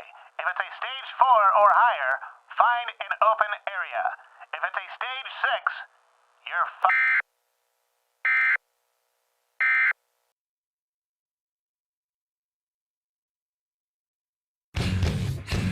I'ma do the things that I wanna do. I ain't got a thing to prove to you. I ain't gonna wear the clothes that you like. I don't give a hoot about what you think. All right, we are back, and I was doing some things on the interwebs during the break, and so I'm trying to finish it up. I think, not gay Jared, do we have the next guest?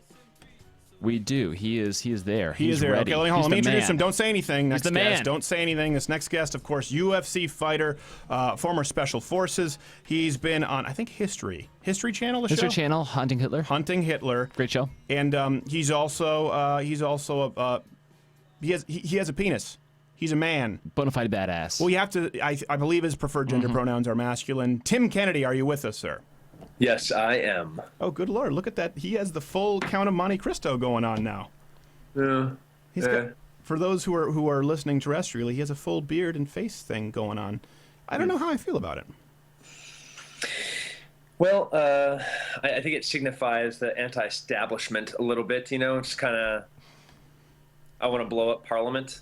Oh. But still, I'm here to party. Yeah, well, okay. But I also like to party. Remember, the 4th of November. Was it 4th of November? 5th of November. 5th of November. I don't know. Gosh. I thought it was a crappy film. It was so far. I don't think it's that bad. I think it's pretty good, actually. No, I don't know. Well, we're talking about V for Vendetta. So Tim Kennedy is back. Gosh, Tim Kennedy. Okay, there's a lot going on right now, and you've talked a lot on Twitter, and you get a lot of flack. You've sort of waded into politics more. You're big on this, the problem with the emasculization of the United States, and I think that you have a leg to stand on with that. Why do you think it's important? And I know, listen, you're an intellectual too. People are going to think, well, he wants all guys to fight. No, that's not it. And so I want to give you the floor. Yeah, I think it's just like the current state of where we are as a society has become more and more pathetic. We've lost sight of who we were, where we came from, and how we could continue to be the most successful and powerful nation on the planet. Right. That will not exist when we have safe zones and trigger words and. I love how out of touch he is that he has them it's safe spaces and trigger warnings. And you triggered me by not even getting it correct. This is off to a horrible start. And so you're like, wow. Jeez, words matter, Tim. I'm actually glad I don't have it right. I think it would be. I know. That's a testament to how. That's what my dad will do. He'll deliberately say Justin Bieber or something just because he wants to disassociate himself with such horrendous human activity. But I mean, it is pretty incredible. And we were just talking about this. Did you see the mandatory sensitivity training now coming to the Marines? No, I missed that entirely. Well, basically, it's mandatory, HR training where you can't see people, you can't see race or gender, any of those things. But of course, the PT requirements have to be lowered so women can be on the front lines. So I think, like on campus, we expect it, but now it's seeping into the military. Have you noticed that? Absolutely. From Ranger School to Special Forces, ODAs, Civil Affairs. Psych ops, like all of these different, what were very specialized units are now going to have to not try to make it happen. They're going to have to figure out how to accommodate women coming into those units. Now, right. I'm 100% for women in combat. I'm all about it. I'm not. You're not? No. Yeah, that's fine. I'm okay disagreeing with you. I think that. How dare you? This is my show. You come in my house and you talk this kind of trash? Who is taking care of the booking these days? All right, fine, go ahead. It just can't be done by lowering standards. You said it. Like they're coming to the Marines, but they're going to lower standards. Oh, okay. So that's a roundabout way of saying no, because there are not many women. You'd have very few women who can meet those standards. That's why they lowered them. Yeah, but if they can, then they deserve to be there. That's true. Although we did have someone who was a sergeant in the Marines, Sergeant Catherine Kamon, and she is very much against it. She said because it would change the dynamic in mixed squads. She said men would inherently feel more protective of them. They would treat them in a way they wouldn't treat men. This was a woman who said this, which was honestly something I hadn't even thought of before beyond the physical. And she's absolutely correct. It would change the chemistry of any unit, any platoon, any squad, any ODA.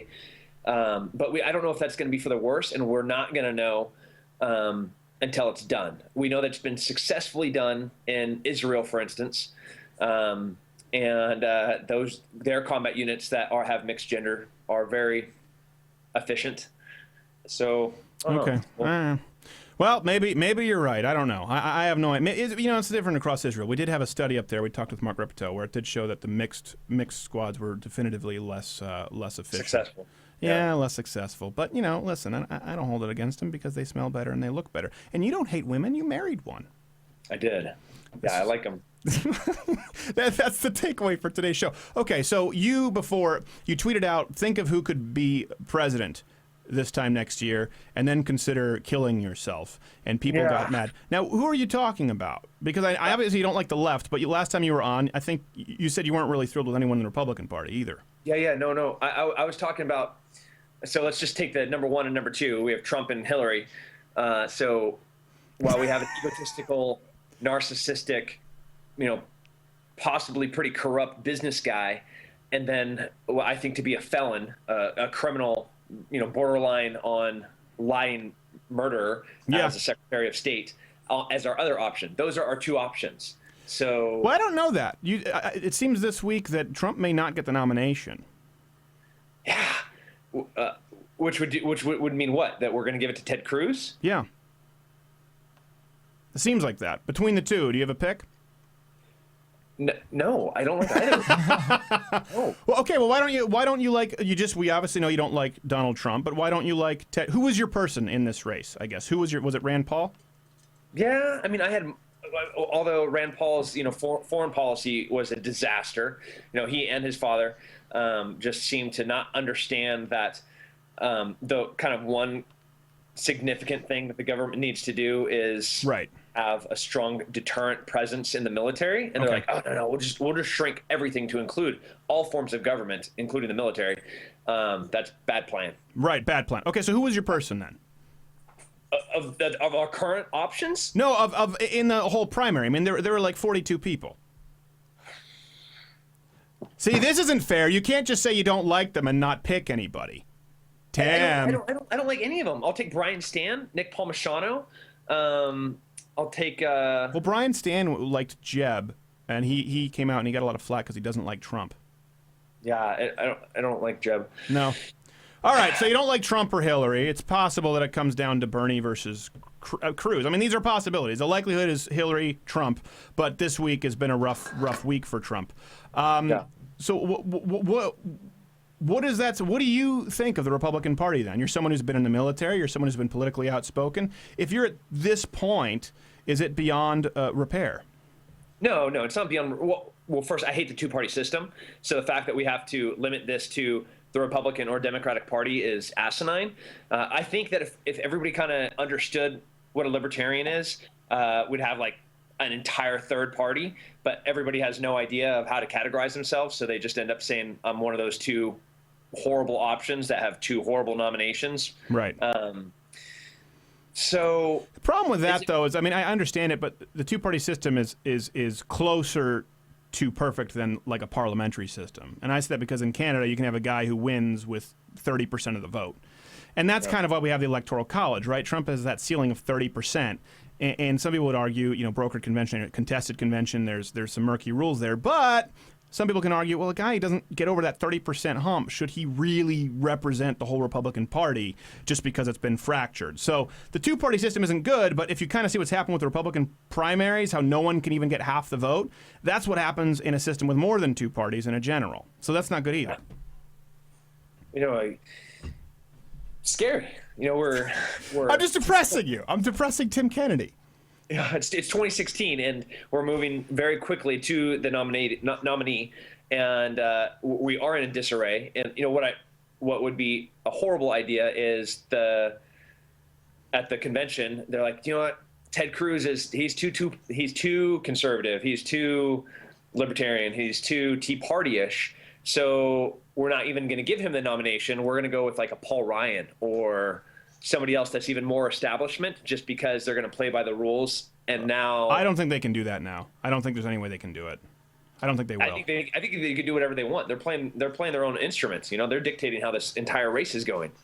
Well, not right now. That's why they're rushing. That's why they're scrambling and all hands on deck. With the fire department with Trump and Cruz. I mean, they absolutely hate Cruz, and then Trump is too much of a wild card, so they don't know what to do. But I think at this point they realize the Republican Party has no chance if it's anyone other than those two. But you may be right. They may be so out of touch. They bring out Paul Ryan with his P90X shorts. Listen, he's got. You ever see that picture? Yeah, it's special. I'm not gonna throw stones at wearing dudes that wear short shorts because I wear short shorts. I'm wearing short shorts right now. Well, that's fine. But but you've earned the right. Oh gosh, those aren't shorts. Those aren't. I don't think those qualify as shorts for people listening. Yeah, they're Ranger panties. They definitely. Your wife is missing some clothing. No doubt. Yeah, you're not supposed to panty raid your wife, Tim. That's not how it works. It happens in college dorms. So I don't. If they bring out Paul Ryan, listen, I'll urinate on the ashes of the GOP. I've talked about that. I don't hate Paul Ryan, but that would be a real slap in the face. So Donald Trump doesn't get the nomination. They give it to Ted Cruz. Well, they don't give it. Here's what I think the only fair way is if no one has the delegates at that point. And you tell me if you think I'm off base here. If no one has the delegates needed at that point, they say, okay, let's take it to a head-to-head. Naturally, that's Trump versus Cruz. And then at that point, when it's just Trump and Cruz, all the delegates can be repledged because they're no longer going to Rubio, Kasich, whoever else. And you pick in the head-to-head who wins between the two of those. I think that's the only fair way if someone doesn't have the delegates by the time we get there. Does that sound reasonable? Yeah. Okay. So if they did that and it ended up being Cruz, would you vote for him? Then, yes. Okay. If it ended up being Trump, would you vote for him? Yes. Well, that's Pause. if Hillary is the other nomination, because I hate her. What if it's Bernie? If it was Bernie Sanders, the thought that I would vote for a socialist. Well, if it was Bernie versus Hillary, I'd vote for Bernie. Think about that for a second. I don't want to. Why would you? Why would you force my mind to go to such a dark place? This is entirely unnecessary on this program. Bernie versus Hillary? I tell you what, though, people have really underestimated him. People aren't afraid of socialism anymore. And they say this a lot, and you touched on this earlier. We did a video on this, just released today. Leftists say, well, you think you don't like socialism? Well, the military, that's socialism. It's so asinine because, as you said, there's a legitimate role for government. And is there any more legitimate role than the military? No. I'm trying to think. I can't think of any. I don't know. Maybe more military? I'm not entirely sure. Okay, let's switch it. Hey, when are you going to get a fight in the UFC? For those listening, he's a UFC fighter. When am I going to get a fight? Yeah, when are you going to fight in the UFC next? Oh, so I got back and available for a fight like a month ago. I had a deployment, a special forces thing. You also introduced me as a former Green Beret. I don't even know what that means. I didn't say Green Beret. I said special forces because I didn't want to get it wrong. Okay, that former part, never say again. I will climb through the screen. And that looked like the cover to a horror VHS. It's just a beard and an eye. Yeah. Okay, So, sorry. Current special forces. Available for a fight. April, May, June. Give me anything. So you do want to fight? No. Well, I asked Anderson Silva. I asked for Vitor Belfort. I asked for Gegard Mousasi. So I'm ranked now 7 because Michael Bisping got ranked above me. And though even Anderson Silva came in and lost to Michael Bisping, they are now both ranked ahead of me. Well, it's a weird ranking. We'll talk about that more when we come back. And there was something else we were going to talk about. But Tim Kennedy, after this, music you hear, then commercial, and then more Tim Kennedy in Short Shorts. Louder with Crowder. Stay tuned.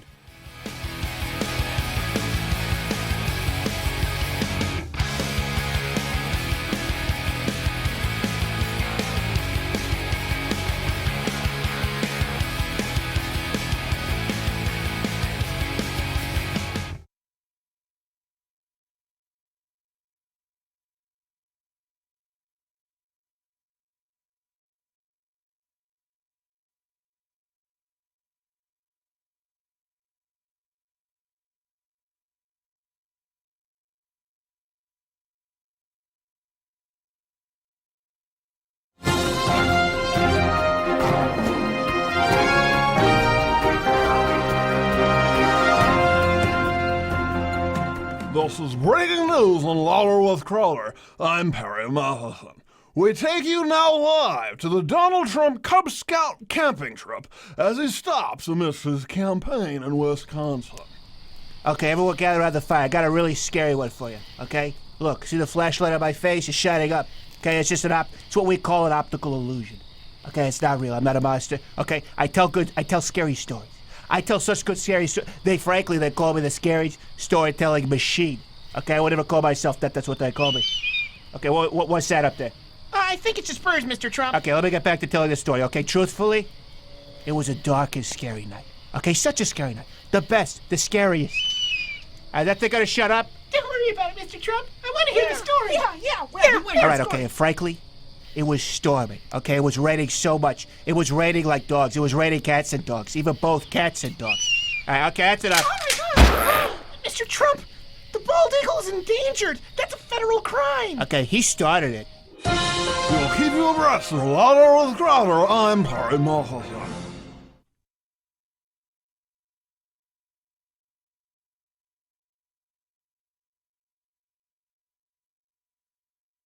When it's time to party, we will party hard.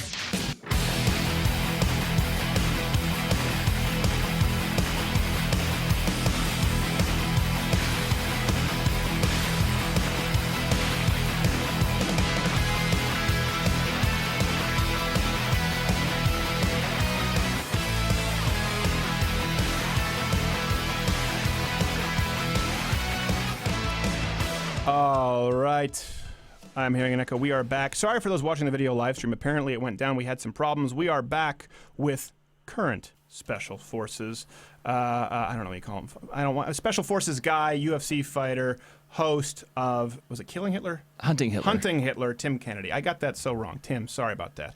That's right. Hunting Hitler or Killing Hitler would have been a way better show, and I would have enjoyed it more. Well, I think Bill O'Reilly has a lockdown on killing anything. He just needs the next book. So I think Killing Hitler is the cue. It's going to be killing Kennedy, killing O'Reilly is going to be in there at some point. That's when he wants to do the Andy Kaufman. So, okay, you're talking about the fighting, UFC fights. For a lot of people out there don't necessarily follow this. Yeah, I know you're ranked now behind Bisping and Silva. And you beat the brakes off Bisping, to be fair, but I'm sure you can accept that some of that is due to inactivity. Yeah, absolutely. Except that how anybody could think I would lose to Michael Bisping now, even though I've already beaten him, and I've gotten better, or to Anderson Silva, who stylistically I would be the worst matchup, I think, in the entire division for him. So, I don't think rankings are based on that, though. Just as far as the numbers. Yeah. Well, I don't think they are. I think it's just number. There's, it's an algorithmic thing. I think if you got in there and mixed it up with just a couple of people, you'd probably right at the top if you fought either of them. But they're not. The UFC is not willing to offer you either of those fights. No. Yeah, no. They're gonna wait until I know I have another TV show or something else, and then they're gonna offer me a fight, and I'm gonna be in like Brazil or Africa or something. Or they know I have a deployment coming up, and then they'll offer me a fight against like a friend of mine or something like that. Have they offered you any low-level fights, like fights that wouldn't make sense, or have there just been no offers? No, the only fight that I had was against a friend of mine who's ranked way below me, and it's like the only guy in the entire division that has been a teammate for the past 6 years. Because you don't have many friends. Yeah, I know. Well, now you just trash these half the rankings, but I think you would do pretty well in any of those fights. And yeah, you've got a really interesting division right now. I wanted to talk with you about this. I think this kind of ties into a macro we've been talking about. Freedom of the press. The UFC is an entertainment organization. But have you been following the firing of Ariel Helwani there from Fox? No. Oh, you didn't know that? No. Yeah, he was fired. For what? Well, he said he was very classy about it. For those of you who don't know, he's basically the Howard Cosell of MMA. Ariel Helwani, I actually know him because, funny enough, I met him at a jiu-jitsu gym when I was living in New York, and he came in, and at this point, no one knew who he was. You're Ariel Helwani. He's been covering mixed martial arts, this sport, for a long time. A lot of you would be surprised at how reasonable he is with politics, too, coming from Montreal. And he covered the UFC back when nobody did. He has the biggest MMA program, and he worked on Fox for a while. Well, the rumors were, and he didn't shut them down, he was very diplomatic about it, was that as some fighters are leaving the UFC right now, and he was covering like Rory McDonald and Benson Anderson, the free agency. And he did say Fox called him with a 2-minute phone call and said, "You're gone." So he's gone. He's not covering any UFC events now under the Fox contract. How did you not know this? This happened like last week. I have been. Have you seen my Instagram or anything in the past couple of weeks? I haven't, because I want to avoid the pictures of the short shorts. Okay. There are no pictures of short shorts, but I've pretty much been either in the woods or on the side of a helicopter. Okay. So I've been kind of disconnected, and when I get Wi-Fi, I'll send my wife a photo and be like, "Hey, throw this on a social media of some form." So yeah, I've been out entirely. I'll just. Well, just hearing that at your first guttural reaction, I mean, what do you think about that? You've had a good relationship with Ariel, right? It's been fine? No. We actually started very caustic. He and I were, I wouldn't say like enemies, but I hated him. He asked very pointed, direct questions like a good journalist should, and he would try to not get a catch out of you, but... He likes to stir the pot. Yeah, yes, absolutely. And I was cutting weight one time, and I was just being a dick. Yeah. And I was a dick to him, and then that's what I remembered. So for like a year, I was like, dude, I hate this dude. And over the course of like the past 4 years, just watching him and reading him and seeing how he is as a journalist, I had what ended up being like a profound... Did you apologize? I did. I apologized profusely. You did the opposite of the Trump. You were willing to apologize. Yeah. So I apologized. Actually wrote him as well. And I said, man, listen, I was so far off base. And I'm very sorry. You're a kick-ass journalist. And please forgive me. So now we're good. Was he but that's gracious? What? Was he gracious about it? Yeah. Dude, he's such a classy dude.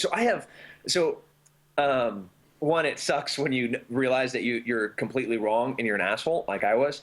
But now I'm not looking at him through rose-colored lenses. I think I have an objective perspective about him as a journalist. Yeah. And he is one hell of a journalist. He's very honest. good. Yes, he really is, which is rare in the sport. Yeah, it's tough because you get your credentials denied, and a lot of people used to say he was a UFC shill, but he's been very fair in his coverage, and he hasn't thrown anybody under the bus. But I thought you might have some opinions on that because of, like you said, the journalism in MMA is very controlled, and it's a private organization. They have the right to do that, unlike the National Football League. It's not really a sports organization; it's an entertainment organization. But Go ahead. This isn't anything new. If you go to look at Loretta Hunt, who writes for ESPN, right? She wrote a negative article about. Careful on repeating what the president said. This is FCC monitored. Yeah. So she said something not nice, and she got excluded from any future UFC events. So for the company that she worked for, that was pretty much a requirement because she was covering the UFC. So now she's excommunicated or ostracized from the MMA community. Jeremy Botter, another example of that. That just happened recently. So now he's over at Flow Sports. He's going to be doing amazing things for wrestling and jiu-jitsu and all other combat kind of sports. Right. But Ariel Helwani, to me, that's like the icing on the cake. That is that final candle. He is the thing is it's changed now. Whereas he might have been voiceless once, now he has far more reach than a lot of traditional media, and I think that's a big mistake. Same thing in the elections. Traditional media, they've overestimated their power, and we're seeing that tip. I wanted to wrap it up because we have to let you go, Tim Kennedy. Best place for people to find you, real quick. Tim Kennedy MMA on Instagram, Tim Kennedy MMA on Twitter, and Tim Kennedy on Facebook. And he wears short shorts. Louder with Crowder. Stay tuned.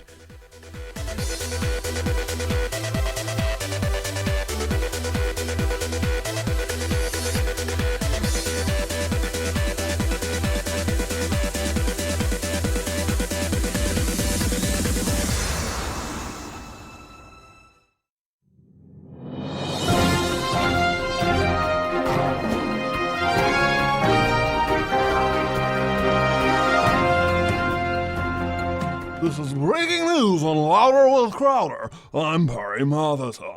We take you live now to a public town hall with Governor and presidential candidate John Kasich. Listen, I can't answer your questions with the two stereos, okay? It's distracting. Thank you. Now, sir, if you shut yours off, I'll do my best to answer your question and try and be productive. Okay, yeah. Why did you eat your pizza in New York with a fork? Now, why is everyone asking me about pizza with a fork? It's not that big of a deal. I guess not if you suck. Okay, enough of that. The pizza was hot. Oh, nice guy's mad. No, I am not mad. I am not going to take the load. Motherfucker! We'll keep you abreast as this town hall unfolds. For Louder with Crowder, I'm Perry Matheson. You've found yourself at the junction where worlds meet. Politics. Civility? How about honesty in this country, folks? Entertainment. I don't like entertainment. And a whole bunch of other stuff. It's about having a healthy body image. You have a very unhealthy body. You should have a horrible body image. Not a big home improvement market in Detroit. We are definitely going to get letters. You're listening to Talk Radio's Strangest Animal. You're a strange animal, that's what I know. You're getting louder with Crowder.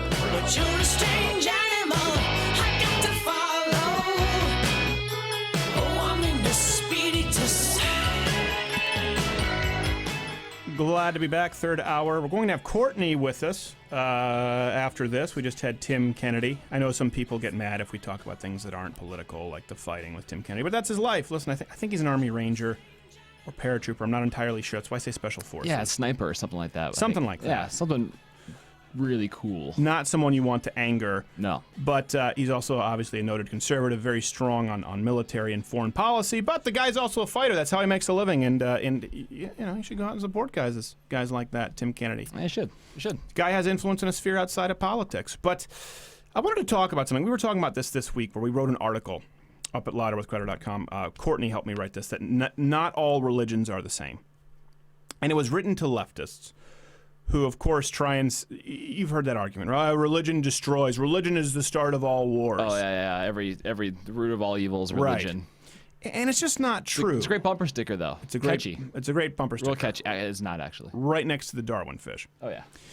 And I love all those people that have the coexist, peaceful, and the Darwin fish. It's like, listen, I'm not saying that you're wrong with the Darwin fish. I'm not arguing with you against evolution. That's not what I'm doing.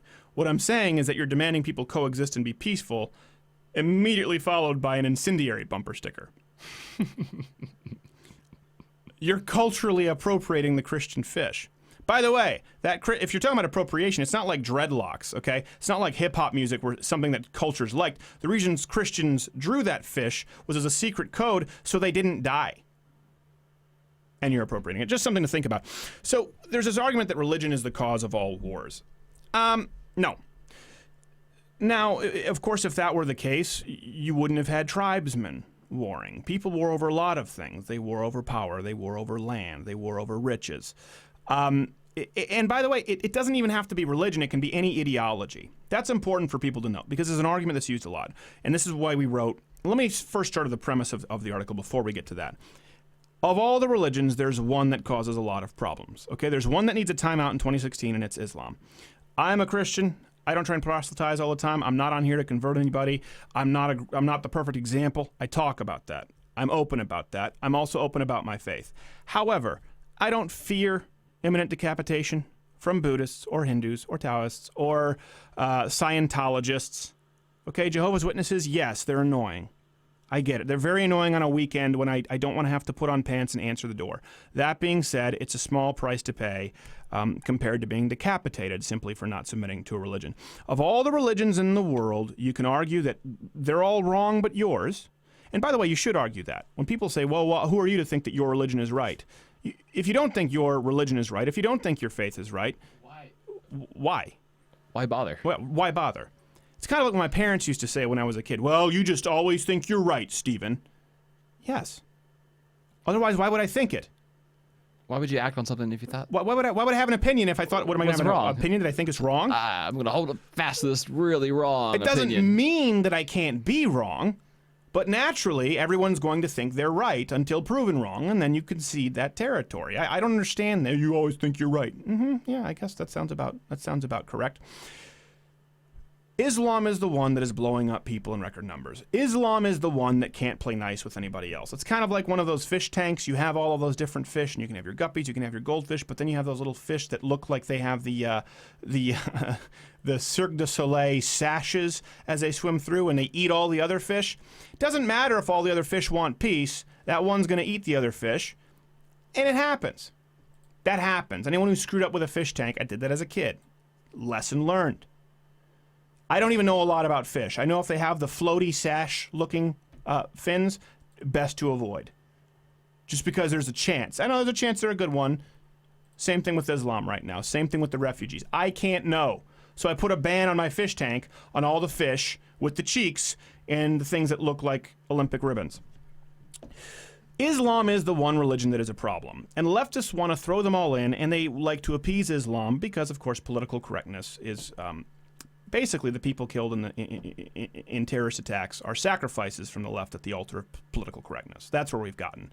To say that we didn't know, we couldn't see this coming, we had no clue, oh my gosh, no, it's not like a school shooting where people had no idea. Some guy went nuts like the Kalamazoo shooter where people legitimately had no idea he thought Satan was talking to him through his Uber app.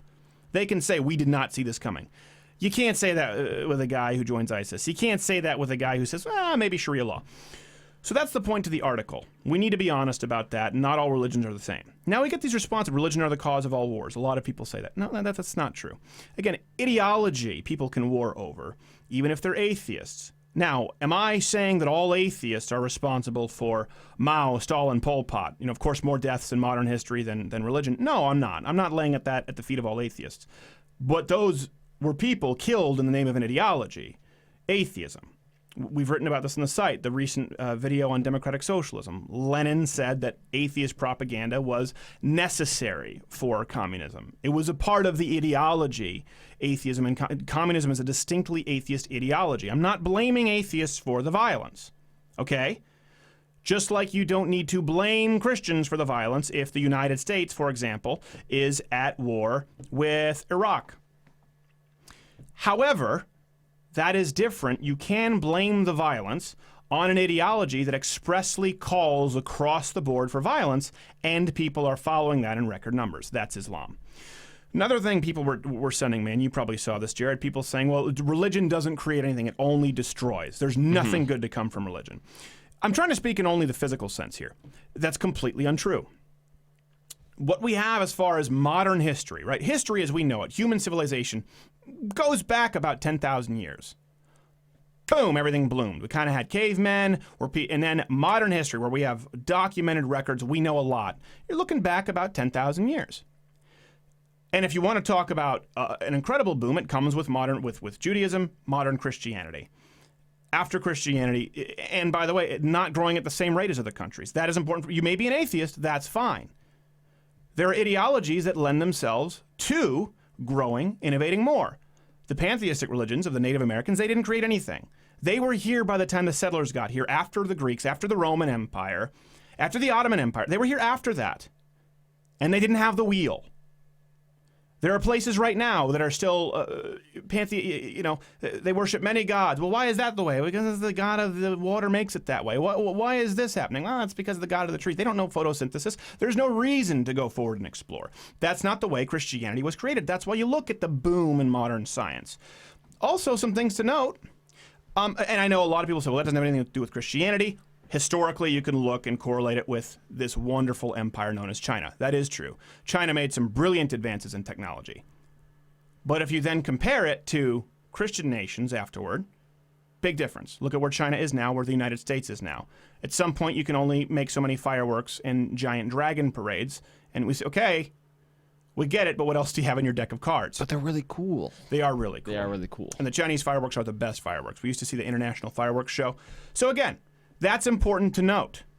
There is value, whether you're an atheist or not, you can't deny a historical value. Just like I can't deny the historical value of Islam as far as architecture. They haven't really done a lot for human rights, civil rights. They haven't advanced that way. Historically, Islam is not responsible for a lot of judicial practices or systems of law that any person in the modern world would be proud of.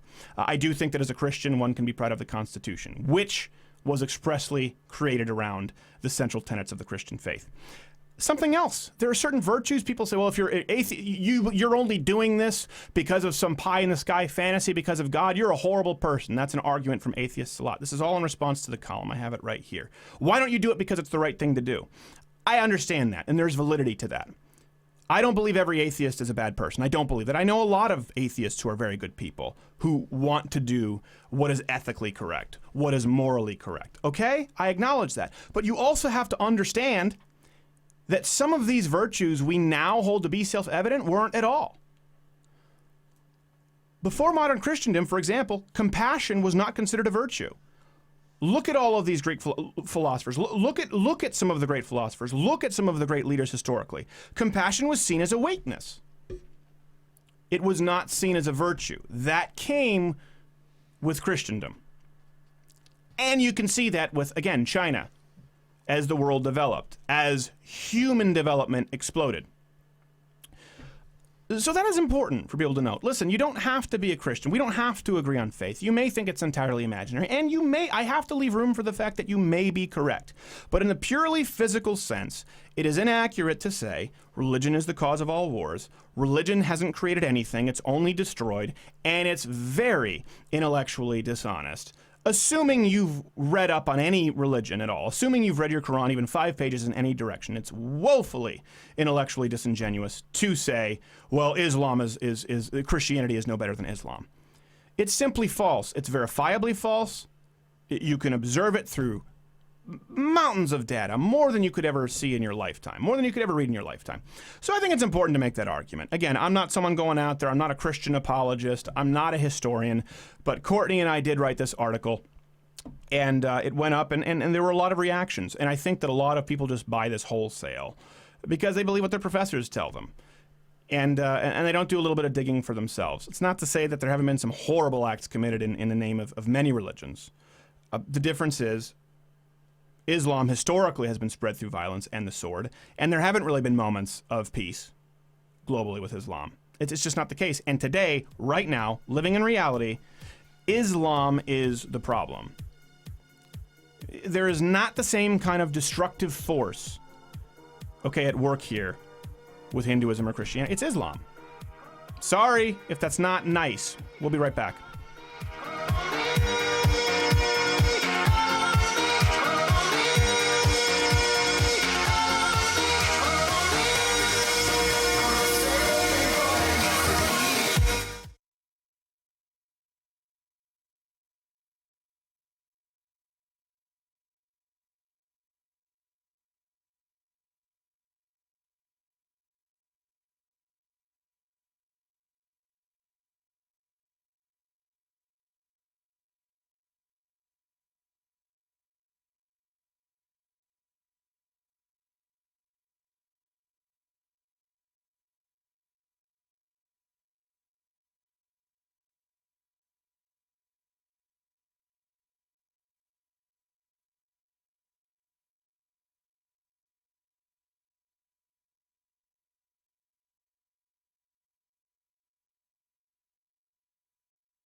This week in cultural appropriation.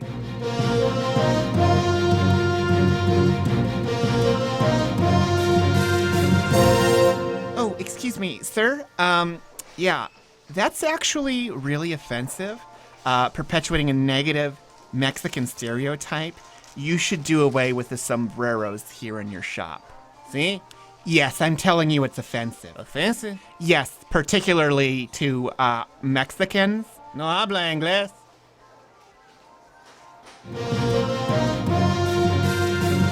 Join us next week for more in cultural appropriation. Hey, if you're listening to or watching this podcast, there's a strong chance that you are not yet following me on Twitter @SCrowder, where I'm tweeting all day long. I'm ticking off the social justice warriors. You should see the amount of hate I get on there. Far, far, far worse than any fat Sports Illustrated model or Black Lives Matter charlatan. So listen, it's free, you get to be entertained, and you can chime in. Also, if you're following me on Twitter, you can send me your tweets, and maybe you'll be lucky enough, and I mean lucky enough because I have a lot of followers, okay, that they call me the follower machine, to have your tweet to me, or Not Gay Jared, included in our rockinest tweet of the week. So follow me on Twitter @SCrowder. If not, I don't want to say I have sights on your mother, but... Oh, she's dead? You're just saying that because I made a mom joke. No, she's really dead? Well, you kind of walked into it.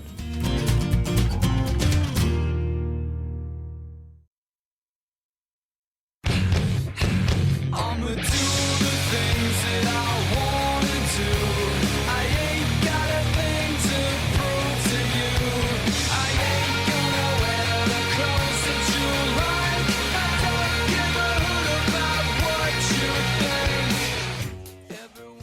Glad to be back. And the only thing I will say to not gay Jared right now. Your punishment must be more severe. Lots of tech problems here in the studio. Understand. But we are going to be fixing them. I sometimes let's just blame the Jews. When the Czech doesn't work, the Jews well, is the a Czech good... are a problem. The Czech. The Czech. The Czech. I don't know. I don't know. I don't know the exact case. So we talked about a few things earlier. We had a video that went up this morning, and I wanted to talk about it because when we did this video, it was like 30 minutes, right, not gay Jared, before we cut it down? Yeah, it was, yeah. And it's this idea, for some reason people have bought into the idea of democratic socialism. Everything old is new again. You see the girls now walking around with the high-waisted pants? They look like Ferris Bueller's sister. It's true. It's not entirely awful, but it's pretty bad. Yeah. It's pretty bad. I don't think it's bad. I don't mind the look. You don't like the high-waisted pants? I go back and forth on it. I don't know.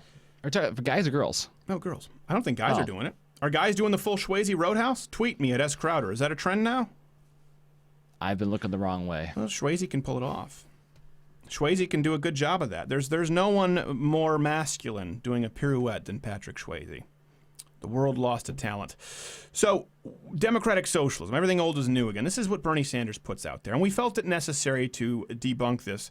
A lot of people, when you're listening terrestrially, say, well, why aren't you focusing on Hillary? There will be plenty of time to focus on Hillary if she is the nominee. Trust us, we have plenty in store. We need to pace ourselves here. But right now, Bernie is the movement candidate. Hillary will win probably because of the way the system operates and the superdelegates go. Now, keep in mind, I think at this point in the last election, Hillary was a deadlock, and the superdelegates, a lot of them went the other way with Barack Obama. Mm-hmm. Highly unlikely with Bernie because he's been he's been more of an outcast, whereas Barack Obama was an unknown. I don't think Bernie has that many friends in the Democratic Party compared to Barack Obama. So it's very likely that it goes to Hillary Clinton because democracy, it's nothing but superdelegates who pick the nominee.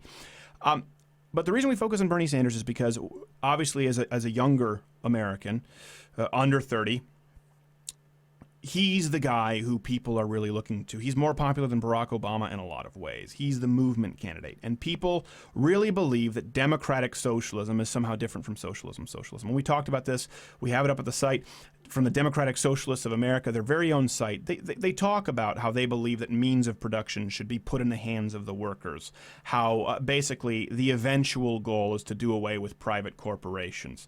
This is what people believe. And something that's interesting, it came out, we talked about this earlier.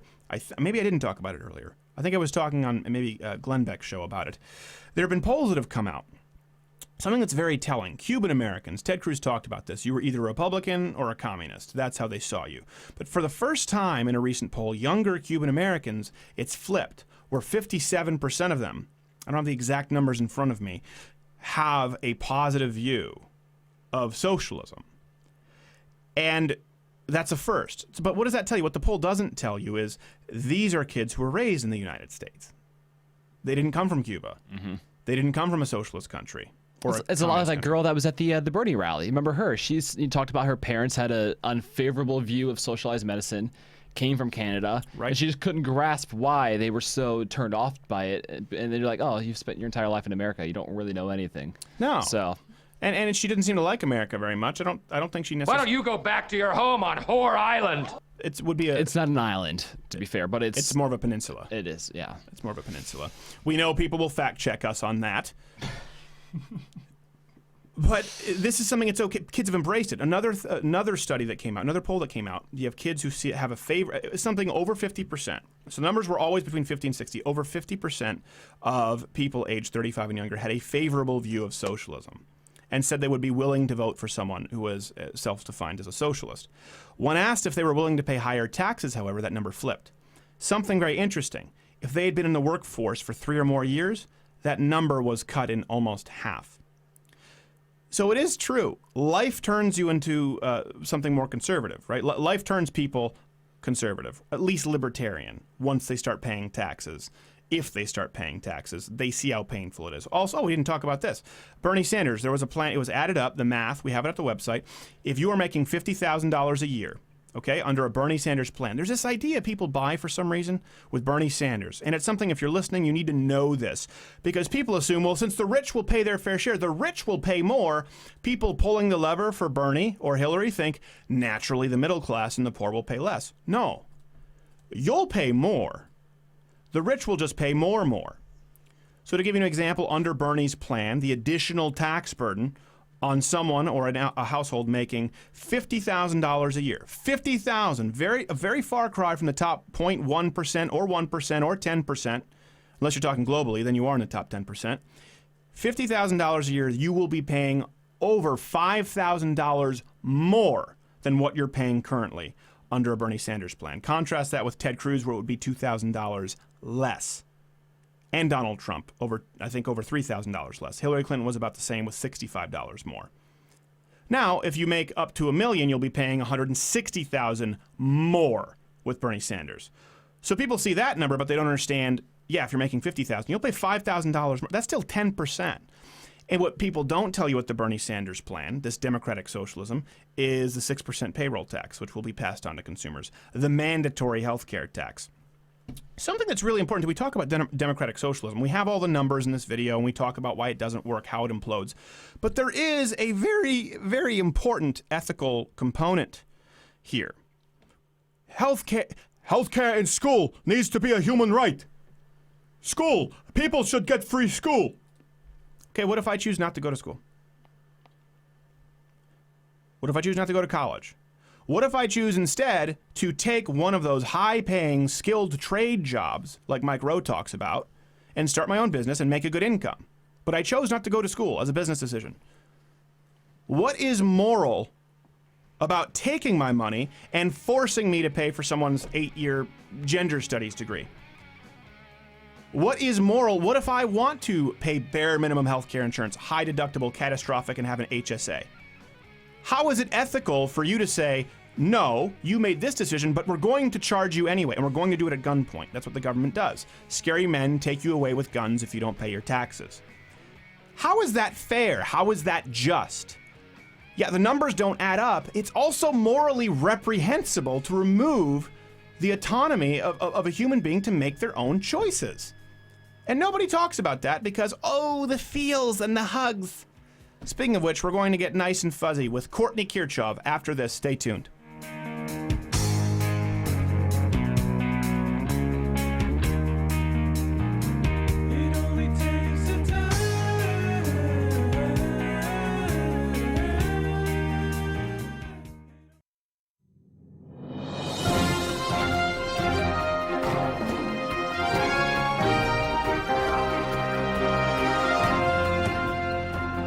Breaking news on Louder with Crowder. I'm Perry Matheson. We now take you live to Donald Trump's campaign stop in New York at this week's Little League game. All right, I love baseball. It's the American pastime. I play it so much. I could have gone pro if not for the Bowspurs. I could have gone pro at ball. A lot of people, they say, I was so good at baseball. The best. Okay, Mr. Trump, you ready? Yeah, okay. Frankly, throw me everything you got, Jimmy. Hey, come on, listen, you throw it here, you're trying to hit me here. What's going on? I can't help it, you're crowding the plate. I'm not crowding the plate, don't get cute, okay? All right, okay. Let's go. Hey, come on, what the hell are you doing here, okay? You're trying to throw heat at me. I can't help it, I'm only 6, I'm not that accurate. Okay, all right, frankly, I'll show you accurate, Trump, okay? no. Come here, Jimmy, come here. What are you doing? Come on, Mr. Trump. Oh my God, Donald Trump knocked Jimmy unconscious. Okay, truthfully, he started it. We will keep you abreast. For Louder with Crowder, I'm Perry Matheson.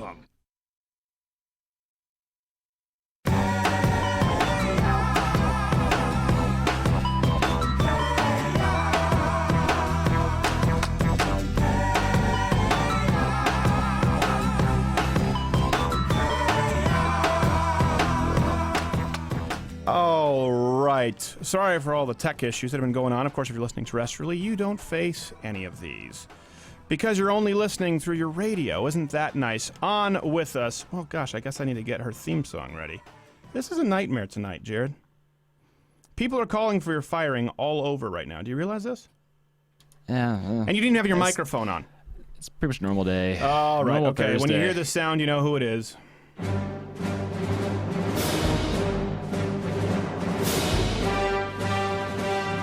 You can follow her at Courtney Scoffs because she scoffs at you. Courtney Kirchoff is with us. Courtney, can you hear me? Glad Can to you be see here. me? There you go. Yes, Look at I you, can all see blonde. Your tan is slowly fading, though. Well, it shouldn't be because I'm working on it. It's been sunny all week here. Well, maybe it's just the lighting. Glorious. It's glorious. I have no idea, but with those high-tech headphones, she looks like the blonde guy in the Burger King Kids Club. Remember the one with the gadgets?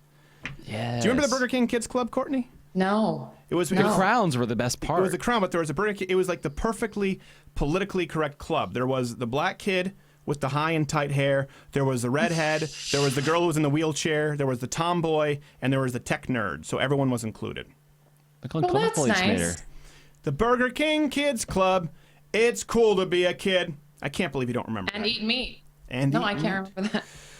Yeah, whenever I you see remember the Care Bears, though. I remember the Care Bears. the Care Bears. My Little Pony. Well, Zuckerberg believes that that is a fulcrum for foreign policy. So I think it's been more influential than people realize. Now wait a second. Have we tried it yet? Have we tried when ISIS is going after us, just saying, hey, you guys, let's just hug it out? To be fair, we can't 100% say no.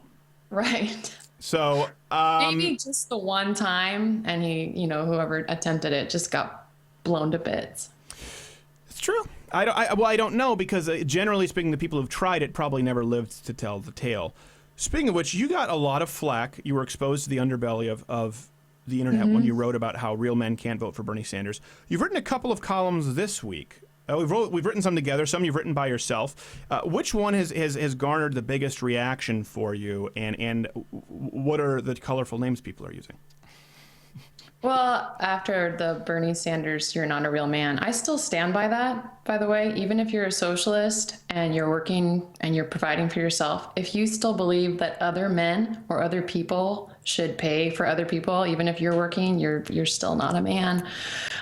That's fair. So the column that I wrote tonight was millennials, this love with socialism, this infatuation they have with socialism is going to unwind America. The reason that is American exceptionalism, the reason we're exceptional, it's not because we think Americans are better than everyone else. Though, I do think that. Parentheses, I was going to say, parentheses, we are. Yes. But it's because our country was founded on the notion that man is free, that people are free to make their own choices, they're free to lead their own lives. Socialism comes in and says, no, you're really not. We're the government. We've been elected. We read off teleprompters. We're going to tell you how to best lead your life, and we're going to make everything fair and equal. And those who are successful and get all of their finances removed from them simply have to bend over. Thank you, sir. May I have another? And take it. Yes. Yeah. And that's just wholly un-American. And unfortunately, a lot of millennials, it just sounds so nice and fuzzy. Socialism, equality, it's fairness. Privilege is wiped out. Nobody has advantages anymore. Well, that means that nobody can be great. Right. It's a good point, and I think you touched on something that a lot of people don't realize. We talk about cultural appropriation. People talk about culture. A lot of the time people say, well, America is the only country that does this. That's kind of the point. That is American culture. I mean, if we have to turn a blind eye to Islamic culture or what is a horrible culture, Mexican culture, you look at what they have there. They have a very defined culture. American culture is a set of ideals, and those ideals included the rejection of a big centralized government, whether it be through a monarchy, which paved the way, of course, for basically European socialism. I don't understand why people can't accept that America is the only country that does this. Well, you don't have a problem when Mexico is the only country that does this. You don't have a problem when Sweden's the only country that does this. You don't have a problem when Nicaragua is the only country. Why is it a problem when the United States is the only one to do it? Is it just because we kick ass and take names? I think so. We're the only one who's landed on the moon. We're the only country who's probably going to cure cancer. We're the only country who's done a lot of things, and maybe it's because we don't have these stupid socialist programs for ninnies who can't take care of themselves. I think what we have now, people who don't know how to take care of themselves, and as soon as they learn, as soon as they start paying for themselves, they don't want to pay for everyone else who decides, I just don't feel like working. It's too hard. It's not fair. That's inevitably what happens. And there's a huge switch. As soon as people start working for themselves, and you ask them, you just talked about it. As soon as you ask them, okay, well, we'll do all these social programs. The problem is you're going to have to fit the bill. All of a sudden it's, oh, no. I didn't mean that. I'm just kidding. Right. I don't actually want socialism. Yeah, you're no longer on your parents' plan. So here, buy your health. No. Well, you have to pay the penalty. I'll go back to my parents' plan. No, you can't do that. Yeah. Damn it. And it's called the shared responsibility. Right. Share responsibility. I don't even know how that works. Do you think it'll fix itself, though? I mean, listen, you look at the baby boomers, and that was a switch. You had the pot-smoking hippies, who then became one of the most conservative generations ever, which, of course, is bemoaned by the staff writers at HuffPo. It seems like now these Bernie Sanders kids are just the San Francisco retreads. Do you think as they get skin in the game, they'll just become more conservative? I sure hope so. Every generation before always talks about how the next generation is just a bunch of whiny babies. It's true. So there's hope. I also saw a poll just a little while ago that said millennials favored Ted Cruz way over Donald Trump and Hillary Clinton. I don't remember exactly why they did. I am skeptical of that poll. We've also never seen a real conservative leader. We've never seen it. We were too young for Reagan. We were too young. I was just starting to remember. I can only remember Bill Clinton barely. I just remember my parents and going, "Oh my gosh, I can't believe we have this." But we were too young. We've not seen actual conservatives. Bill Clinton forced the birds and the bees talk to be thrust upon an entire generation a little earlier than mom and pop wanted it to be. So true. I didn't know what depends on what your definition of is. I didn't know what the word neuter meant until the remember the phrase neuter bill. That was a big thing that came out. Yeah. I didn't know. I learned.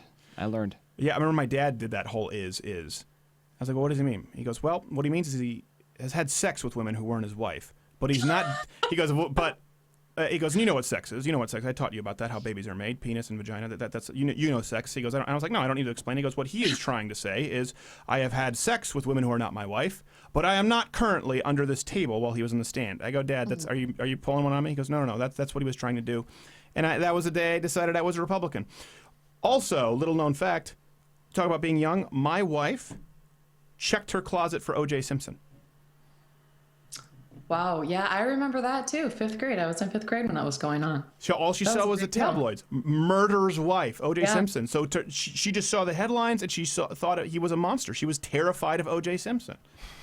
And yet the jury acquitted him. So racism. She's just a racist. Yeah.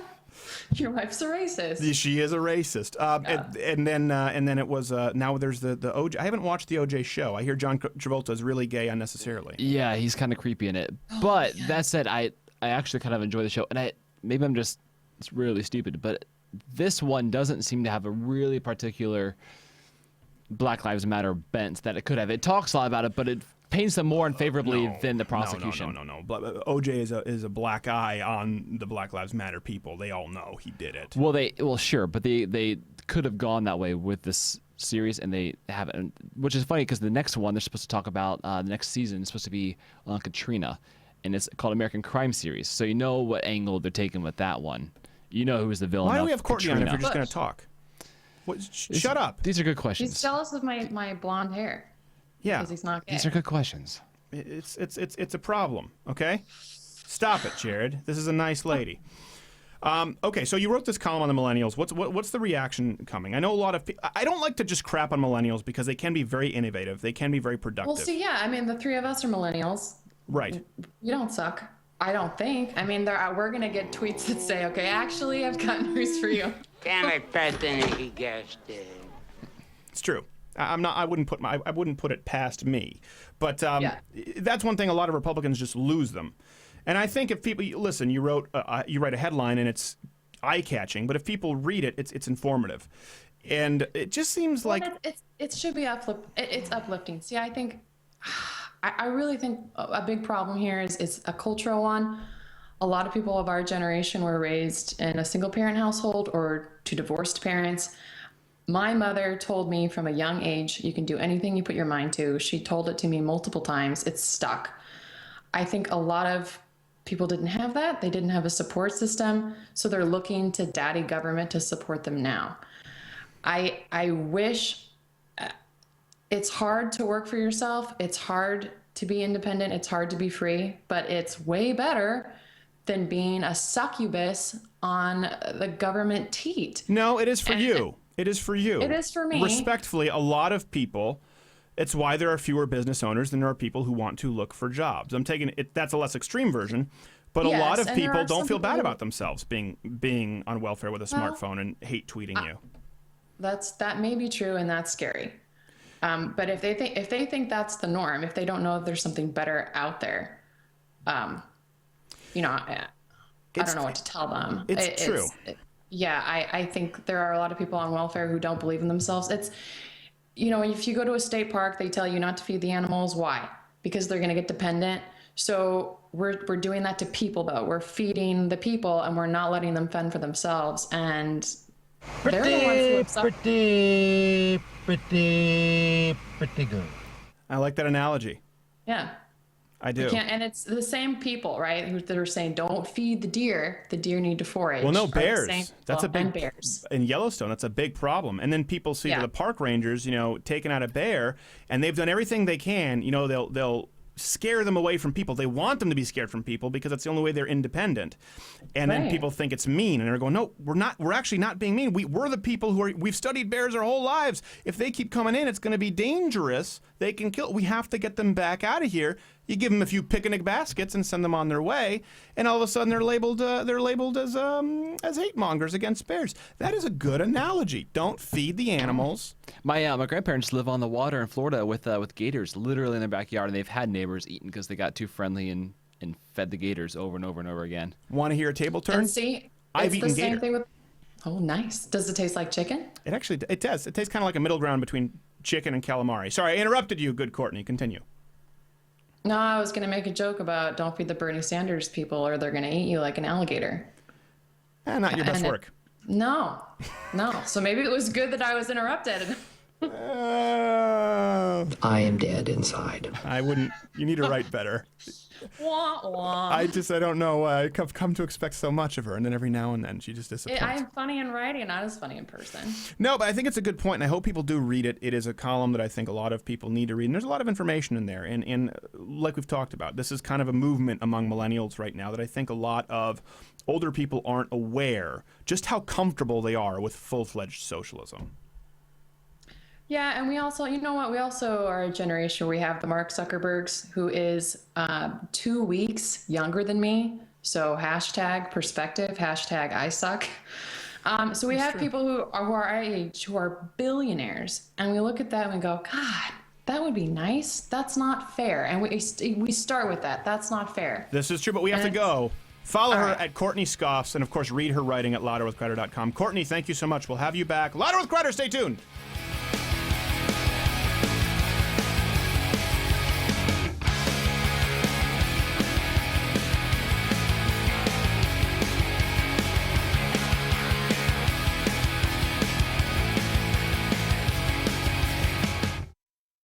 This week in cultural appropriation.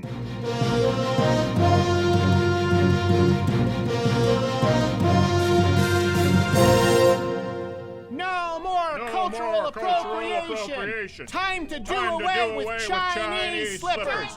Time to do away with Chinese slippers. So glad we're out here marching. The Chinese have had their culture appropriated long enough. Yeah, totally. I'm with you. Does anyone know why Chang didn't show up? Yeah, where is Chang? Hey, there he is. Chang! Chang, we're doing the protest for the Chinese slippers. Why aren't you here with us? Chinese slipper? Yeah, the Chinese slippers. It's offensive. You should be marching with us in unity. Oh, no.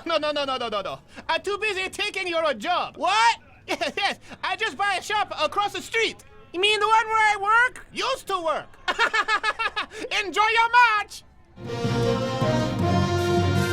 Join us next week for more in cultural appropriation.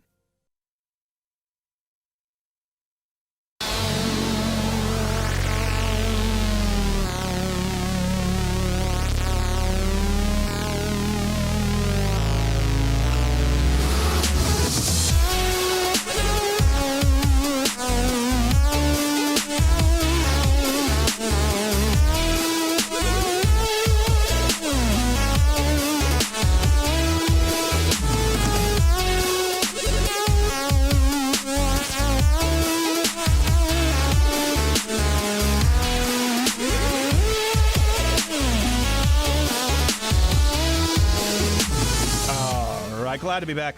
Last hour. Last segment. Last hour. Last segment of the show. I'd like to say this show went by quickly, but good Lord.